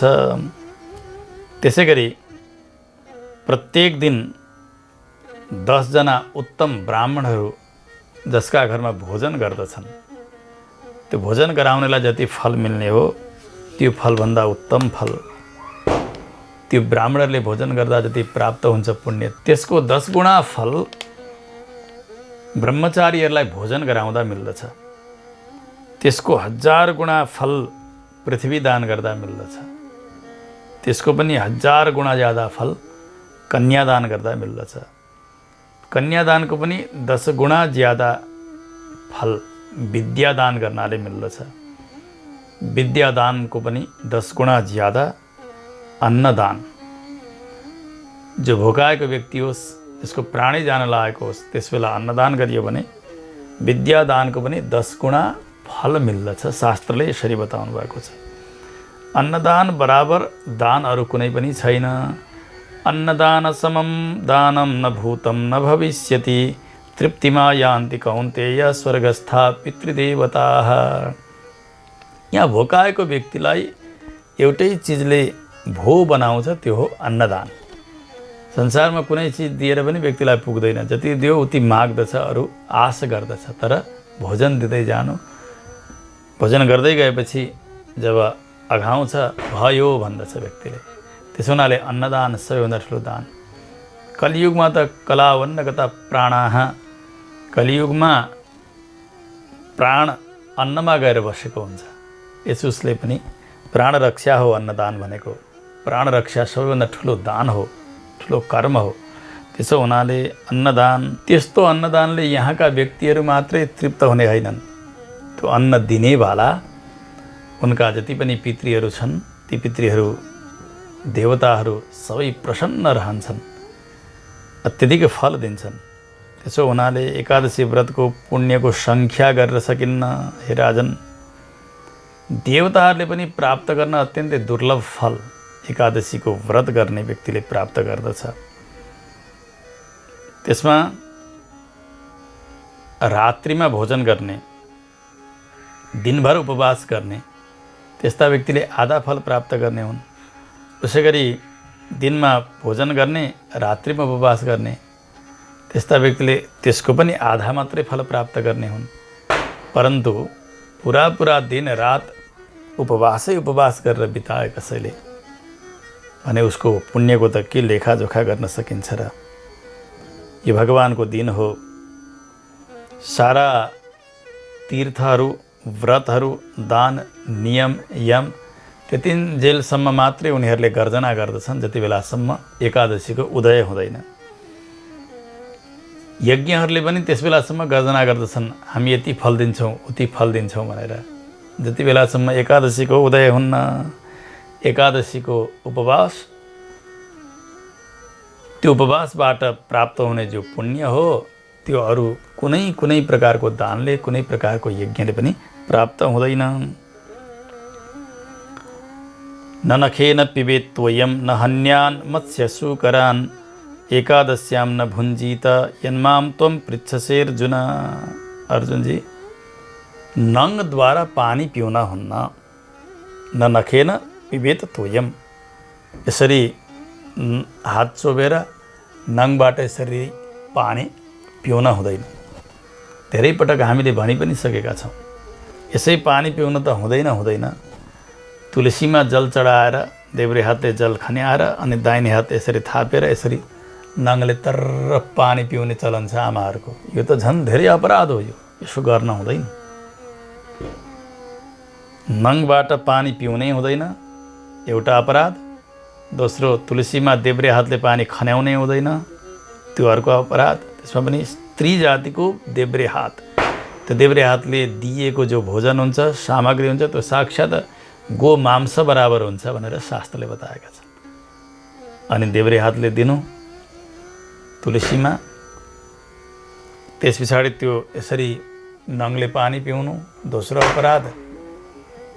अनि त्यो पिएको जुठो त्यहाँ तुलसीका मठमा, त्यो परिसरमा झर्नु, त्यो अर्को अपराध। यसरी गर्न हुँदैन। अरू बेलै पनि जल पिउँदाखेरि यसरी पानी उठाएर यताबाट पिउन सकिन्छ, तर यता नङतिरबाट पिउन कहिल्यै पनि हुँदैन। कुनै चिज पनि, कुनै रसिला चिजहरू यसरी पिउन हुँदैन। यो जानिरहनु पर्दछ। त्यसै गरी माछो मार्न हुँदैन, सुकर भनेको सुँगुर इत्यादि मार्न हुँदैन। यो भनेको सारा प्राणीहरूको उपलक्षण हो। कुनै प्राणीहरूलाई, कीट पतङ्ग केहीलाई पनि मार्न हुँदैन आफ्ना स्वार्थका निमित्त। त्यसकारणले एकादशी जति अपराधहरू हाम्रा जीवनमा बनेका हुन्, जानेर नजानेर केही भएर, जुन दिन जान्ने त्यस बेलाबाट अपराध त दोहोऱ्याउन हुँदैन। र ती अपराधको प्रायश्चित्त होस् भन्नका निमित्त मन भगवानमा लगाएर एकादशीको उपवास गर्नुपर्दछ। एकादशीको व्रत अवश्य पनि गर्नुपर्दछ। उत्तम व्रत एकादशी व्रतका विषयमा मैले बताएँ अर्जुन। एकादशी बराबर अर्को व्रत कुनै छैन। हजारौँ यज्ञभन्दा पनि उत्तम फल दिनेवाला यस्तो एकादशी व्रत हो। अर्जुनजीले सोध्नुभयो, प्रभु उत्तम तिथिका विषयमा हजुरले बताउनुभयो, किन अत्यधिक फल दिने भइन् एकादशी अरू व्रतहरूभन्दा? मलाई त्यो सुन्ने इच्छा भयो, कृपा गरेर बताइदिबक्सियोस्। अर्जुनजीको जिज्ञासा सुनेर भगवान् श्रीकृष्ण आज्ञा गर्नुहुन्छ। अर्जुनजी, पहिले सत्ययुगमा एक मुरु नाम गरेको दानव थियो। यही दानव हो मुर पनि। अत्यन्तै डरलाग्दो थियो। यो सारा देवताहरूलाई त्रस्त गराएको थियो। इन्द्रलाई जितेको छ उसले। इन्द्र डराएर भागेका छन्। अरू सारा देवताहरू पलायित छन् स्वर्गबाट। इन्द्र डराउँदै पुगे भगवान् शङ्करका पास। सबै कुरा बताए। मेरो सारा छिनियो, यो मुर दानवले सबै लग्यो, के गरौँ, कहाँ जाउँ, के गरिकन मैले स्वर्ग फेरि प्राप्त गर्दछु। हामी देवताहरूको दुर्दशा भयो। हे महादेव, भगवान् शङ्करले भन्नुभयो, हे इन्द्र, सबै प्रकारको फल दिने, सबै प्रकारको आपत टार्दिने भनेको भगवान् नारायण भइबक्सन्छ। जलसाई भगवान् जगन्नाथ। हामी वहीँ जाउँ, वहाँ गएर यो निवेदन गर्नुपर्दछ। अवश्य पनि भगवान्ले तपाईँहरूको कार्य बनाइदिनु हुनेछ। भगवान् शङ्करको आज्ञा भयो। इन्द्रादि देवता भगवान शङ्करका साथ लागेर क्षीरसागरमा जहाँ भगवान शयन गरिबक्सेको छ त्यहाँ पुग्नुभयो।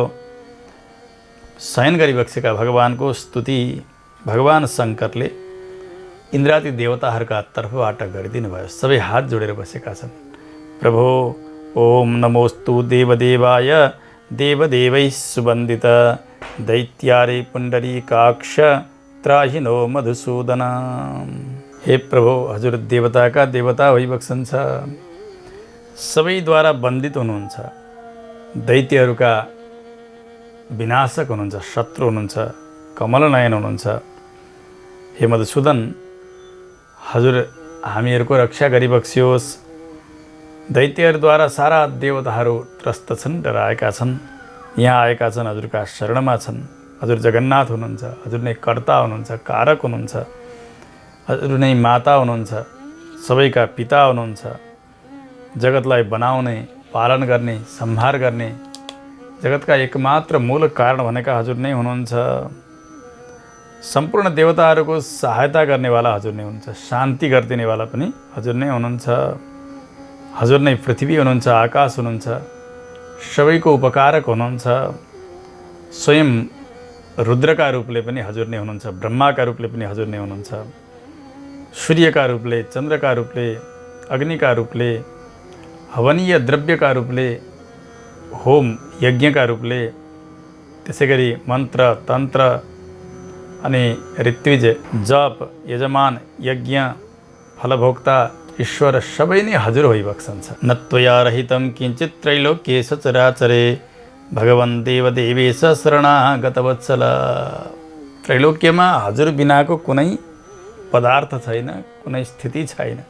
तात्पर्य यो हो कि भगवान सर्वव्यापक हुनुहुन्छ, सारा जगत भगवानको शरीर हो, सारा देवता भगवानका शरीर रूप हुनुहुन्छ, भगवान अन्तर्यामी हुनुहुन्छ, आत्मा हुनुहुन्छ। यही नै बताइएको हो। हजुर देवताका देवता, शरणमा आएका भक्तहरूका रक्षक हुनुहुन्छ। हे महायोगिन, यी डराएका देवताहरूको रक्षक बनिदिबक्सियोस्। दैत्यहरूले यी देवताहरूलाई जितिदिएका छन्, यिनीहरू पराजित भएर भागेका छन्, स्वर्गबाट हजुरका शरणमा आएका छन्, पृथ्वीमा यताउति भड्किरहेका छन्। यिनीहरूमाथि कृपा होस् भनेर भगवान शङ्करले जब प्रार्थना गरिदिनु भयो देवताहरूका तर्फबाट, भगवानका नेत्र खुले। भगवानले सोध्नुभयो, हे शङ्कर, को त्यो दैत्य जुन दैत्यले सारा देवताहरूलाई जित्यो? त्यो कहाँ बस्छ? त्यसको बल कस्तो छ? त्यसको नाम के हो? कसका आश्रयमा रहेको छ? यो सबै बताइदिनुहोस्। जसरी तसरी इन्द्र अनि अरू देवताहरू निर्भय भएर रहन सक्छन् त्यस्तो उपाय मैले गर्नेछु, परन्तु यसको परिचय भने मलाई अवश्य पनि दिनुपर्नेछ। सुन्ने बित्तिकै भगवान शङ्करले इन्द्रलाई सङ्केत गर्नुभयो। इन्द्र अगाडि सर्नुभयो, सर हात जोडेर भन्नुभयो, प्रभु हजुर देवताका देवता हुनुहुन्छ, भक्तहरूको कल्याण गर्नेवाला हुनुहुन्छ, भक्तमाथि कृपा गर्नेवाला। प्रभु म बताउँछु, त्यो दैत्य यस्तो हो कि एउटा नाडी जङ्घ नाम गरेको डरलाग्दो दैत्य ब्रह्माजीका वंशमा हुन गयो पहिले। त्यो अति डरलाग्दो थियो, त्यो नाडी जङ्घ नाम गरेको। उसैको पुत्र मुर नाम गरेको दानव जगतमा विख्यात छ। यति डरलाग्दो छ यो असुर हो, कुनै देवताद्वारा पनि त्यसलाई जित्न सकिने अवस्था छैन। त्यो दुष्टले चन्द्रावती नाम गरेको एउटा दिव्य नगरी तयार गरेको छ, जहाँ रत्नहरू जडीजडाउ छन्, ऐश्वर्यले परिपूर्ण छ, धनधान्य परिपूर्ण। यति दुष्ट, यति बलशाली हो, सारा दैत्यहरूलाई आफ्ना आज्ञाकारी बनाएर उनीहरूका द्वारा देवताहरूलाई आफ्ना कब्जामा राखेको छ। हामी सारा देवता जसोतसो भाग्यौँ स्वर्गबाट। इन्द्र, अग्नि, यम, वायु, त्यसै गरी शङ्कर, चन्द्रमा, निऋति, उसै गरी वरुण आदि गरेका देवताहरू सबैका उत्तम उत्तम स्थानमा गएर उसले आफ्नो आधिपत्य जमाइसकेको छ। हामी कोही पनि त्यस लोकमा छैनौँ, सबै पृथ्वीमा आएर बसेका छौँ। प्रभु स्वयं सूर्य बनेर सारा लोकलाई सन्तप्त गरिरहेको छ। मेघ देवता आफै बनेको छ, आफै सारा देवता बनेर भोग गरिरहेको छ, तत्तत देवपद उसले प्राप्त गरेको छ, लिएको छ। त्यसो हुनाले हे नारायण, त्यो दुष्टलाई हजुरले अवश्य पनि मारिदिनु पर्दछ। हजुरको मङ्गल होस्, हामीमाथि कृपा होस्। इन्द्रले स्तुति गर्नुभयो। भगवान् यति रिसाउनु भयो, लाल लाल आँखा छन्, जुरुक्क उठ्नुभयो। इन्द्र, अब चिन्ता नगर, तिमीहरूले अवश्य पनि त्यो दुष्टलाई मैले मारिदिनेछु। जाओ तिमीहरू सबै त्यो चन्द्रावती नाम गरेका नगरीमा गएर धावा बोल, म त्यहाँ आउनेछु, आज्ञा भयो। सारा देवताहरू गएर धम्की दिइरहेका छन् चन्द्रावतीमा। दुष्ट त्यो मुर उठ्यो, थाहा पायो देवताहरूको त्यो गर्जना। दानवहरूलाई तयार गरेको छ, दानव सेनाहरू आएका छन्, अनेक प्रकारका शस्त्रास्त्र लिएर भगवान् पनि पुग्नुभयो त्यहाँ। धेरै धेरै शस्त्रास्त्र हानाहान भयो। कति देवताहरू मरिरहेका छन्, कति असुरहरू मरिरहेका छन्। हुँदाहुँदै देवताहरू डरले भागिरहेका छन्। कोही भगवान् पुग्नुभयो। भगवान्लाई देख्ने बित्तिकै ती सारा असुरहरू भगवान्माथि शस्त्रास्त्र प्रहार गरिरहेका छन्।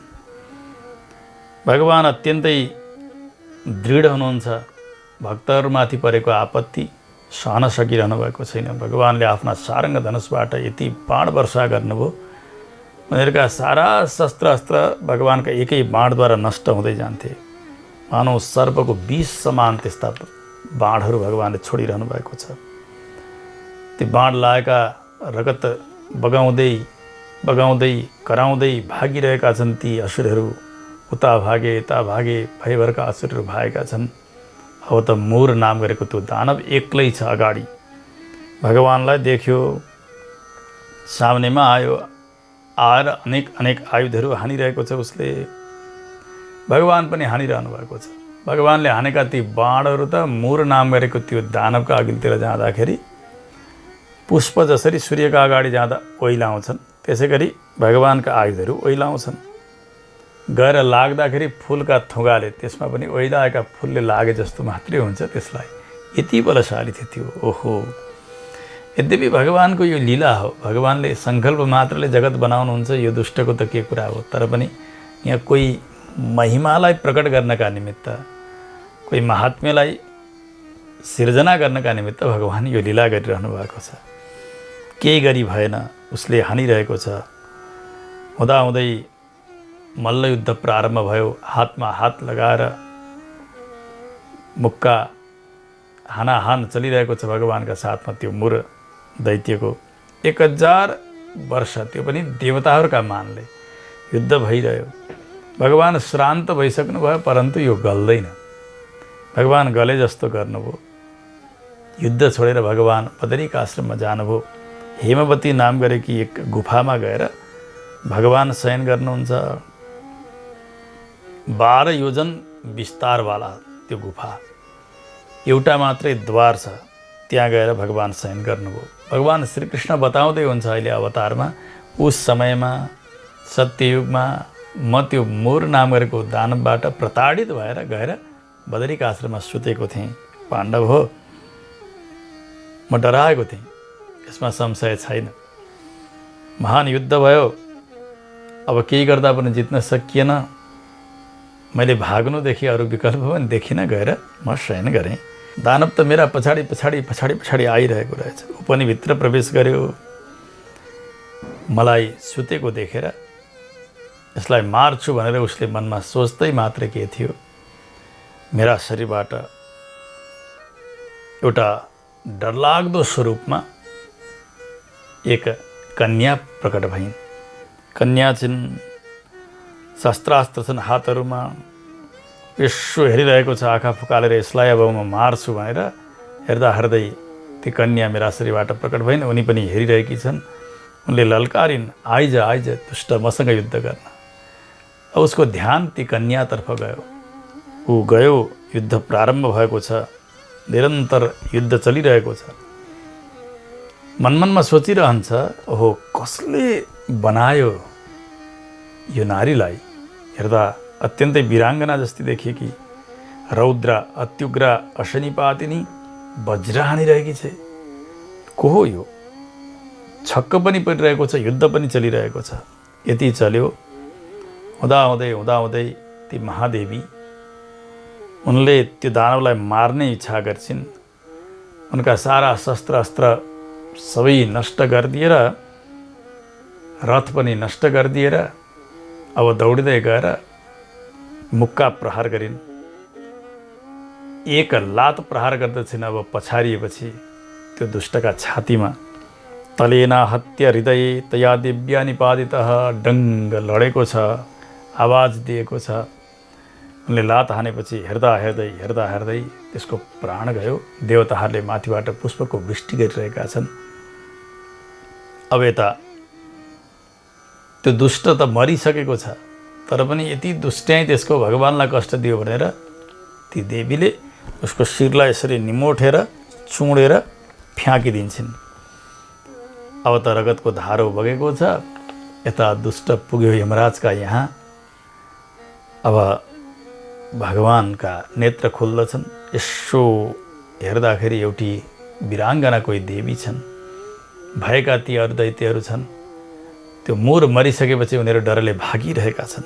त्यो भाग्दै गरेको पनि भगवानले देख्नुभयो अनि ती देवीलाई पनि देख्नुभयो।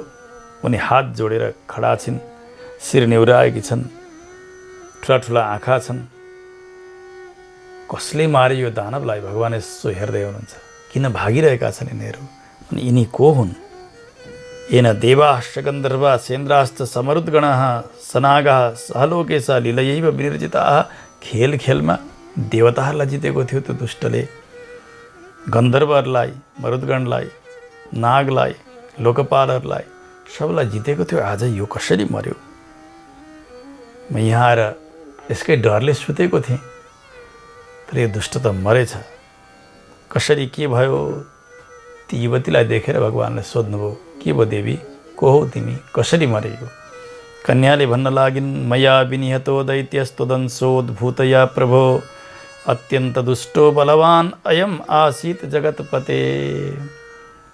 मैले मारेकी हुँ यसलाई, म हजुरकै अंशबाट प्रकट भएकी हुँ, हजुरकै श्री विग्रहबाट। अत्यन्त दुष्ट बलवान यस्तो दुष्टलाई मैले मारेँ। हे जगतका रक्षक, हे प्रभु, हजुर शयन गरिबक्सेको थियो। यो त्रिलोकीको काँडो बनेको यो दुष्ट, यसलाई मैले सहन गर्न सकिनँ। हजुरका शरीरबाट प्रकट भएँ अनि यसलाई मारिदिएँ। भगवान प्रसन्न हुनुभयो। देवी, यस्तो दुष्ट दानवलाई आज मार्यो तिमीले, म सन्तुष्ट भएको छु। देवताहरू सबै प्रसन्न भएका छन्, पुष्ट भएका छन्। यिनीहरूलाई अब आनन्द भएको छ। तिनै लोकमा मङ्गल छाएको छ तिमीले गरेका कार्यले गर्दा।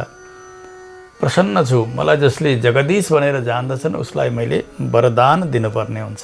माग के चाहन्छौ?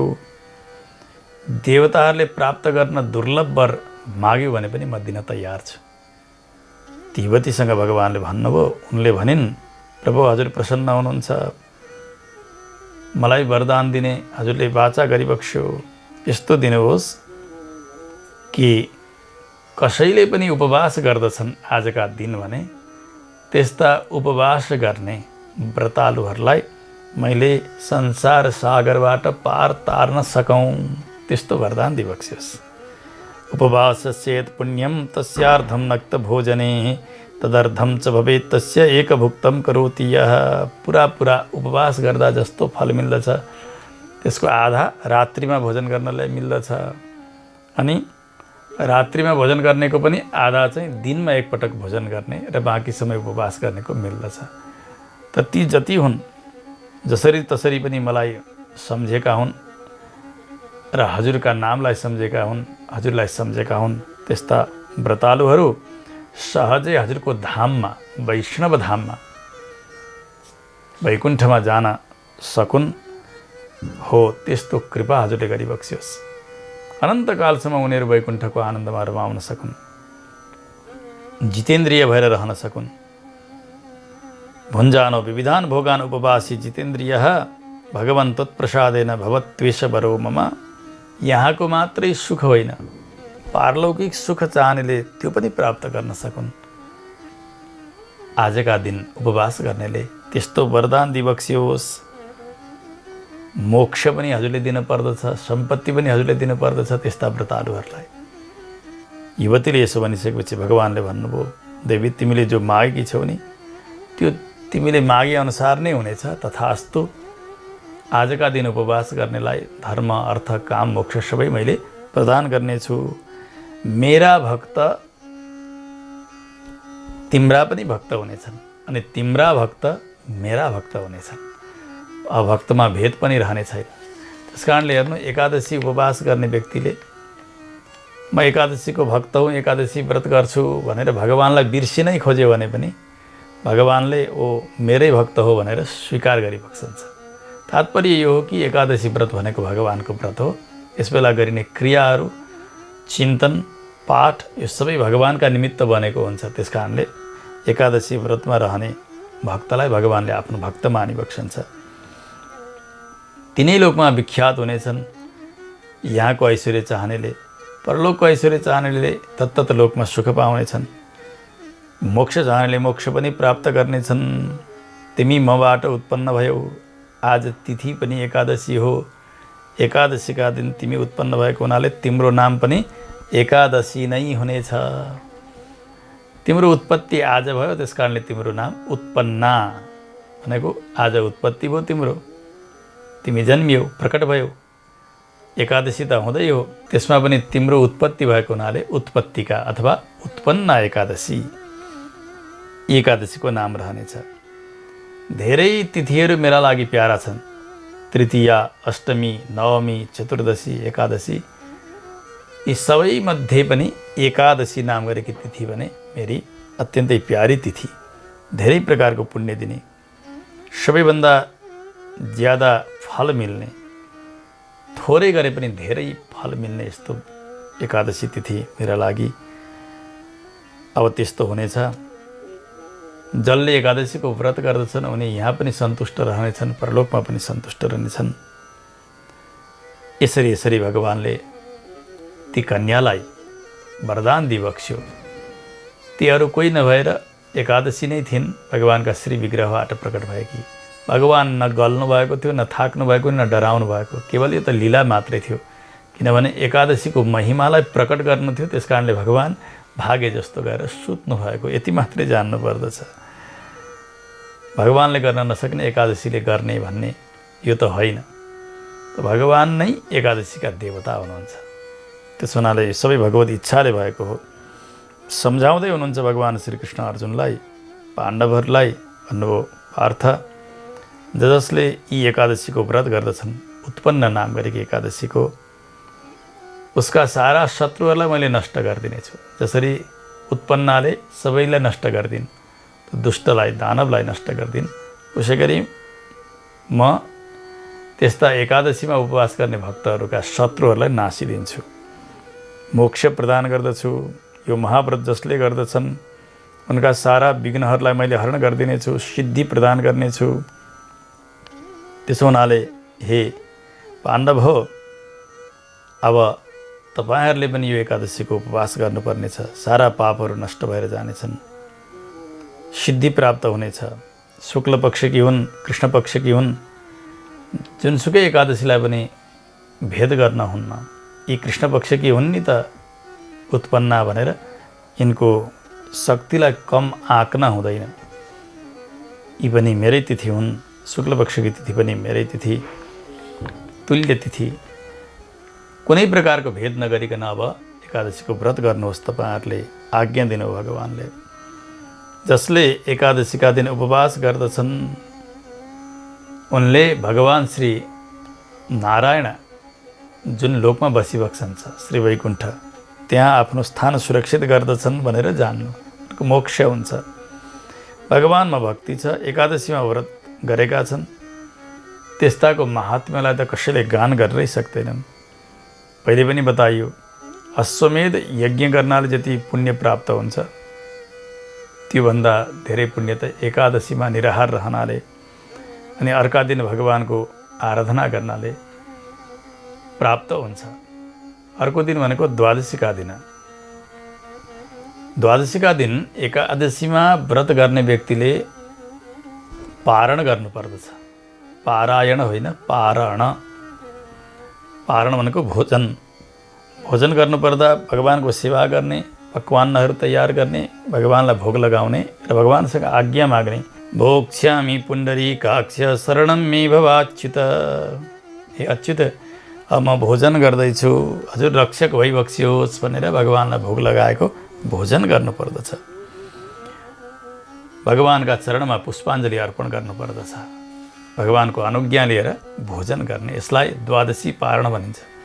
एकादशीका दुई प्रकारहरू हुन्छन्, एउटा उपवास प्रधान, अर्को पारण प्रधान। उपवास प्रधान भनेको शुद्धि प्रधान एकादशी हो, शरीरमा शुद्धिका निमित्त गरिने एकादशी।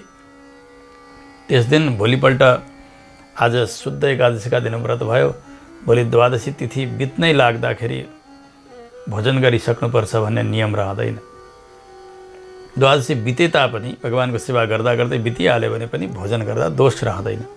तर पारण प्रधान जो एकादशी हुन्छ, शुद्ध एकादशीका दिन व्रत गरिएको छ भने भोलिपल्ट द्वादशीको तिथि नबित्दै भोजन गरिसक्नु पर्दछ, पारण गरिसक्नु पर्दछ। अथवा द्वादशीका दिन व्रत हुन गयो, एकादशीलाई दशमीले छोयो भने त्यस्तो एकादशीमा व्रत गर्न हुन्न, शुद्ध द्वादशीमा जानुपर्छ। त द्वादशीका दिन व्रत गरियो भने त्रयोदशीको तिथि नबित्दै भोजन गरिसकेको हुनुपर्दछ। यो पारण प्रधान एकादशीको नियम हो। शुद्धि प्रधान र पारण प्रधान यी दुई प्रकारका एकादशीहरू शास्त्रले बताउनु भएको छ, ज्ञानीहरूले त्यसै गरी अनुष्ठान गर्नुभएको छ।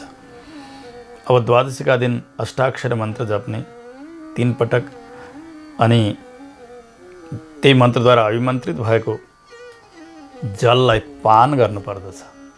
तुलसी राखेर भगवानलाई भोग लगाउने, अष्टाक्षर मन्त्र 3 पटक जप्ने। दिनमा होस् रात्रिमा होस् परान्नलाई खानु हुँदैन। परान्न भनेको अर्काको अन्न खानु हुँदैन, फेरि भोजन दोहोऱ्याउन हुँदैन, मैथुन गर्न हुन्न द्वादशीका दिन पनि। दशमीका दिनबाट द्वादशीका रात्रिसम्म मैथुन गर्न हुन्न, यो कुरा जानिरहनु पर्दछ। त्यति मात्रै होइन, अरू पनि यसमा पालन गर्नुपर्ने नियमहरू छन्। एकादशी व्रत गरेर द्वादशीका दिनमा दिउँसो नसुत्नु, अनि अर्काको अन्न नखानु, दोहोऱ्याइ नखानु, त्यसै गरी मैथुन नगर्नु भनेको सम्भोग नगर्नु, मह नखानु, काँसको भाँडामा नखानु, त्यसै गरी आमिष भनेर बताइएका चिजहरू कुनै पनि खानु हुँदैन, तेल घस्न हुँदैन, इत्यादि 8 प्रकारका यी जो अपराधहरू छन्, कार्यहरू छन्, त्यस दिन गर्नुहुन्न, त्यसबाट अपराध जन्मन्छ। द्वादशीमा पनि यसरी नियमपूर्वक रहनुपर्दछ। कहिलेकाहीँ एकादशीका दिन अघि नबोल्नु भनेर बताइएका व्यक्तिहरूसँग बोल्न पर्ने बाध्यता रह्यो भने द्वादशीका दिन भगवानका चरणमा अर्पण गरेकी तुलसीलाई लिनुपर्छ, आफूले तुलसी खानुपर्छ, अथवा अमलाको फल भगवानलाई अर्पण गरेर त्यो खानुपर्छ, अनि मात्रै बोल्नुपर्छ। अनि पारण गर्दाखेरि यदि त्यस्ता दुष्टहरूसँग बोलिएको थियो भने तुलसी लिएर अथवा अमला लिएर त्यस पछाडि मात्रै भोजन गर्नुपर्दछ। अब द्वादशीका दिन अरुणोदयमा स्नान गर्ने, शुद्ध हुने, सकेको दान गर्ने, हवन गर्ने, भगवानको आराधना गर्ने। अब कहिलेकाहीँ द्वादशी पारणका लागि अन्न मिलेन, भोजन मिलेन भने के गर्ने, त्यसको पनि उपाय सुन्नुहोस्। अद्भिस्तु पारणम कुर्यात् पुनर्भुक्तम न दोषकृत। द्वादशी नबितिकन भगवानलाई जल भोग लगाएर त्यो जल पिइहाल्ने, त्यो द्वादशी पारणको नियम पनि रह्यो। अब त्यस पछाडि त्रयोदशी लागिकनै भए पनि भगवानलाई अन्न भोग लगाएर लिने। कहिलेकाहीँ थोरै घडी भयो भने चाँडै भगवानलाई जल भोग लगाएर जलपान गरिहाल्न पर्दछ। यसरी रहने। एकादशीका रात्रिका समयमा त रात्रि जागरण गर्नु उपयुक्त रहन्छ, भगवानको कीर्तन गरेर। द्वादशीमा पनि एकपटक भोजन गरियो, सन्ध्यामा यसै केही फलाहार इत्यादि गरेर, दुग्धपान इत्यादि गरेर भगवानको चिन्तन गर्दै गर्दै शयन गर्नुपर्दछ। एकादशीका व्रतालुहरूले भगवानको कथा सुन्नुपर्छ, भगवानको नाम लिनुपर्छ, भगवानको कीर्तन गर्नुपर्छ। उनले यहाँको सुख त प्राप्त गर्दछन्, वैकुण्ठादि उत्तम लोकको पनि सुखलाई प्राप्त गर्दछन्। एकादशीको महात्म्यलाई एक पाउ मात्रै सुनेको छ कसैले। एउटा श्लोकमा 4 पाउ हुन्छन्। त्यसमध्ये पहिलो हारमा पूर्वार्धमा 8 अक्षर अनि 8 अक्षर गरिकन 16 अक्षर रहेका हुन्छन्। उत्तरार्धमा पनि 8 गरिकन 16 अक्षर, जम्मा 32 अक्षरको एउटा अनुष्टुप छन्दको श्लोक बन्दछ। त्यसमध्ये पूर्वार्धको एक पाउ भनेको 8 अक्षर मात्रै श्रवण गरेको छ भने पनि उसलाई ब्रह्महत्यादि दोषहरू लागेका छन् भने त्यो दोष, त्यो पाप पनि नष्ट भएर जान्छन्। भगवान सर्वेश्वरको कृपा बन्दछ, बडे बडे अपराधबाट व्यक्ति बच्दछ। त्यसो हुनाले एकादशीका दिन चित्त लगाएर एकादशी महात्म्य श्रवण गर्नुपर्छ। महात्म्य भनेको केवल कथा मात्रै सुनेर महात्म्यको पूर्ति हुँदैन। यही श्लोकद्वारा के जान्नुपर्छ भने मूल पाठ पनि सुन्नु पर्दछ। पाठ सुन्दा मात्रै एक पाउ कति हो, आधा पाउ कति हो, पूर्वार्ध कति, उत्तरार्ध कति, एउटा श्लोक कति, त्यसको नियम बन्दछ। कथामा त भाव बताइने मात्रै हो। त्यसो हुनाले एकादशी महात्म्यको मूल पाठलाई पनि प्रेमसँग सुन्नुपर्छ अनि मात्रै कथालाई सुन्नु पर्दछ। भगवान श्री विष्णुको धर्म बराबर अर्को कुनै धर्म छैन, व्रत छैन। त्यही धर्म हो सनातन धर्म, वैष्णव धर्म। त्यही व्रत हो सनातन व्रत, वैष्णव व्रत, एकादशी व्रत। त्यसो हुनाले भगवान सनातन धर्मका मूल हुनुहुन्छ। त्यस्ता मूल पुरुषको आराधना र चिन्तन जुन तिथिमा गरिन्छ, त्यस्तै एकादशीको महिमा पनि अत्यधिक उत्तम जान्नु पर्दछ। एकादशी तिथि भगवानको तिथि। आज उत्पत्तिका नाम गरेकी एकादशी प्रविधिका माध्यमले विश्वमा जहाँ कहीँ बसेर पनि यहाँहरूले कथा रसलाई पान गरिरहनु भएको छ। यहाँहरू सबैप्रति भगवानको परिपूर्ण कृपा बनिरहोस्। सबैमा हार्दिक मङ्गलानुशासन र भगवानका चरणमा यी वाणीलाई यहीँ विश्राम गरिन्छ। जय श्रीमन्नारायण।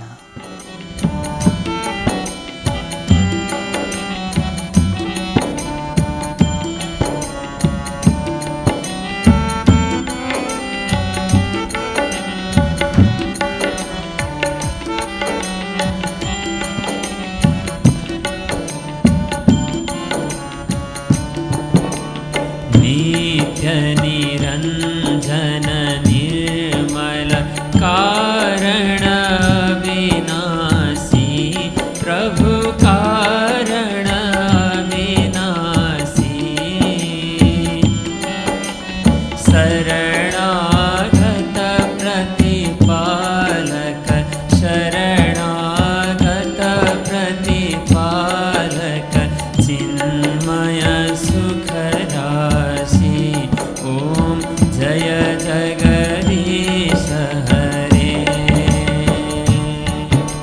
सृष्टि स्थिति लय करता, त्रिभुवन का स्वामी, प्रभु त्रिभुवन का स्वामी।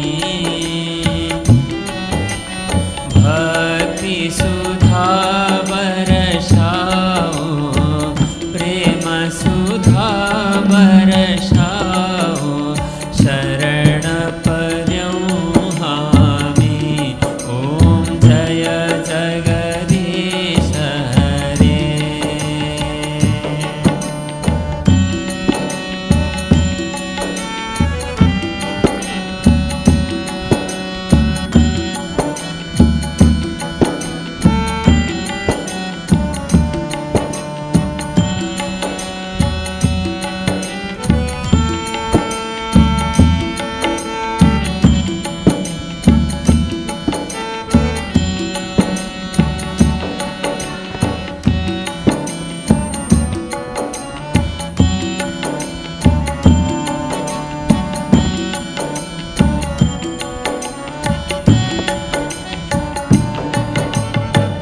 युग युग पालन गरछौं, अगणित रूप धरी, प्रभु अगणित रूप धरी।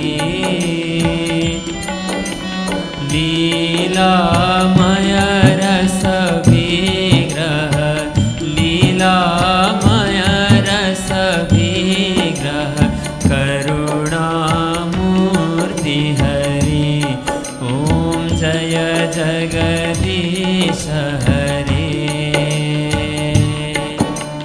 समता शान्ति प्रदायक सजन हितकारी प्रभु सजन हितकारी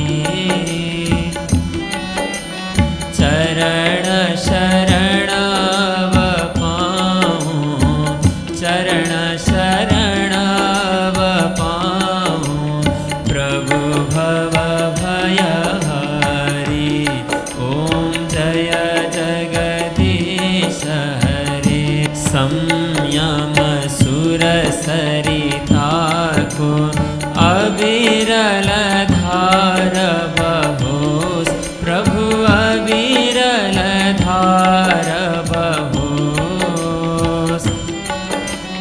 जति जति जन्म भये पनी जहाँ जहाँ जन्म भये पनी प्रभु माँ प्रेम रहोस ॐ जय जगदीश हरे प्रेम सहित शुभ आरती जसले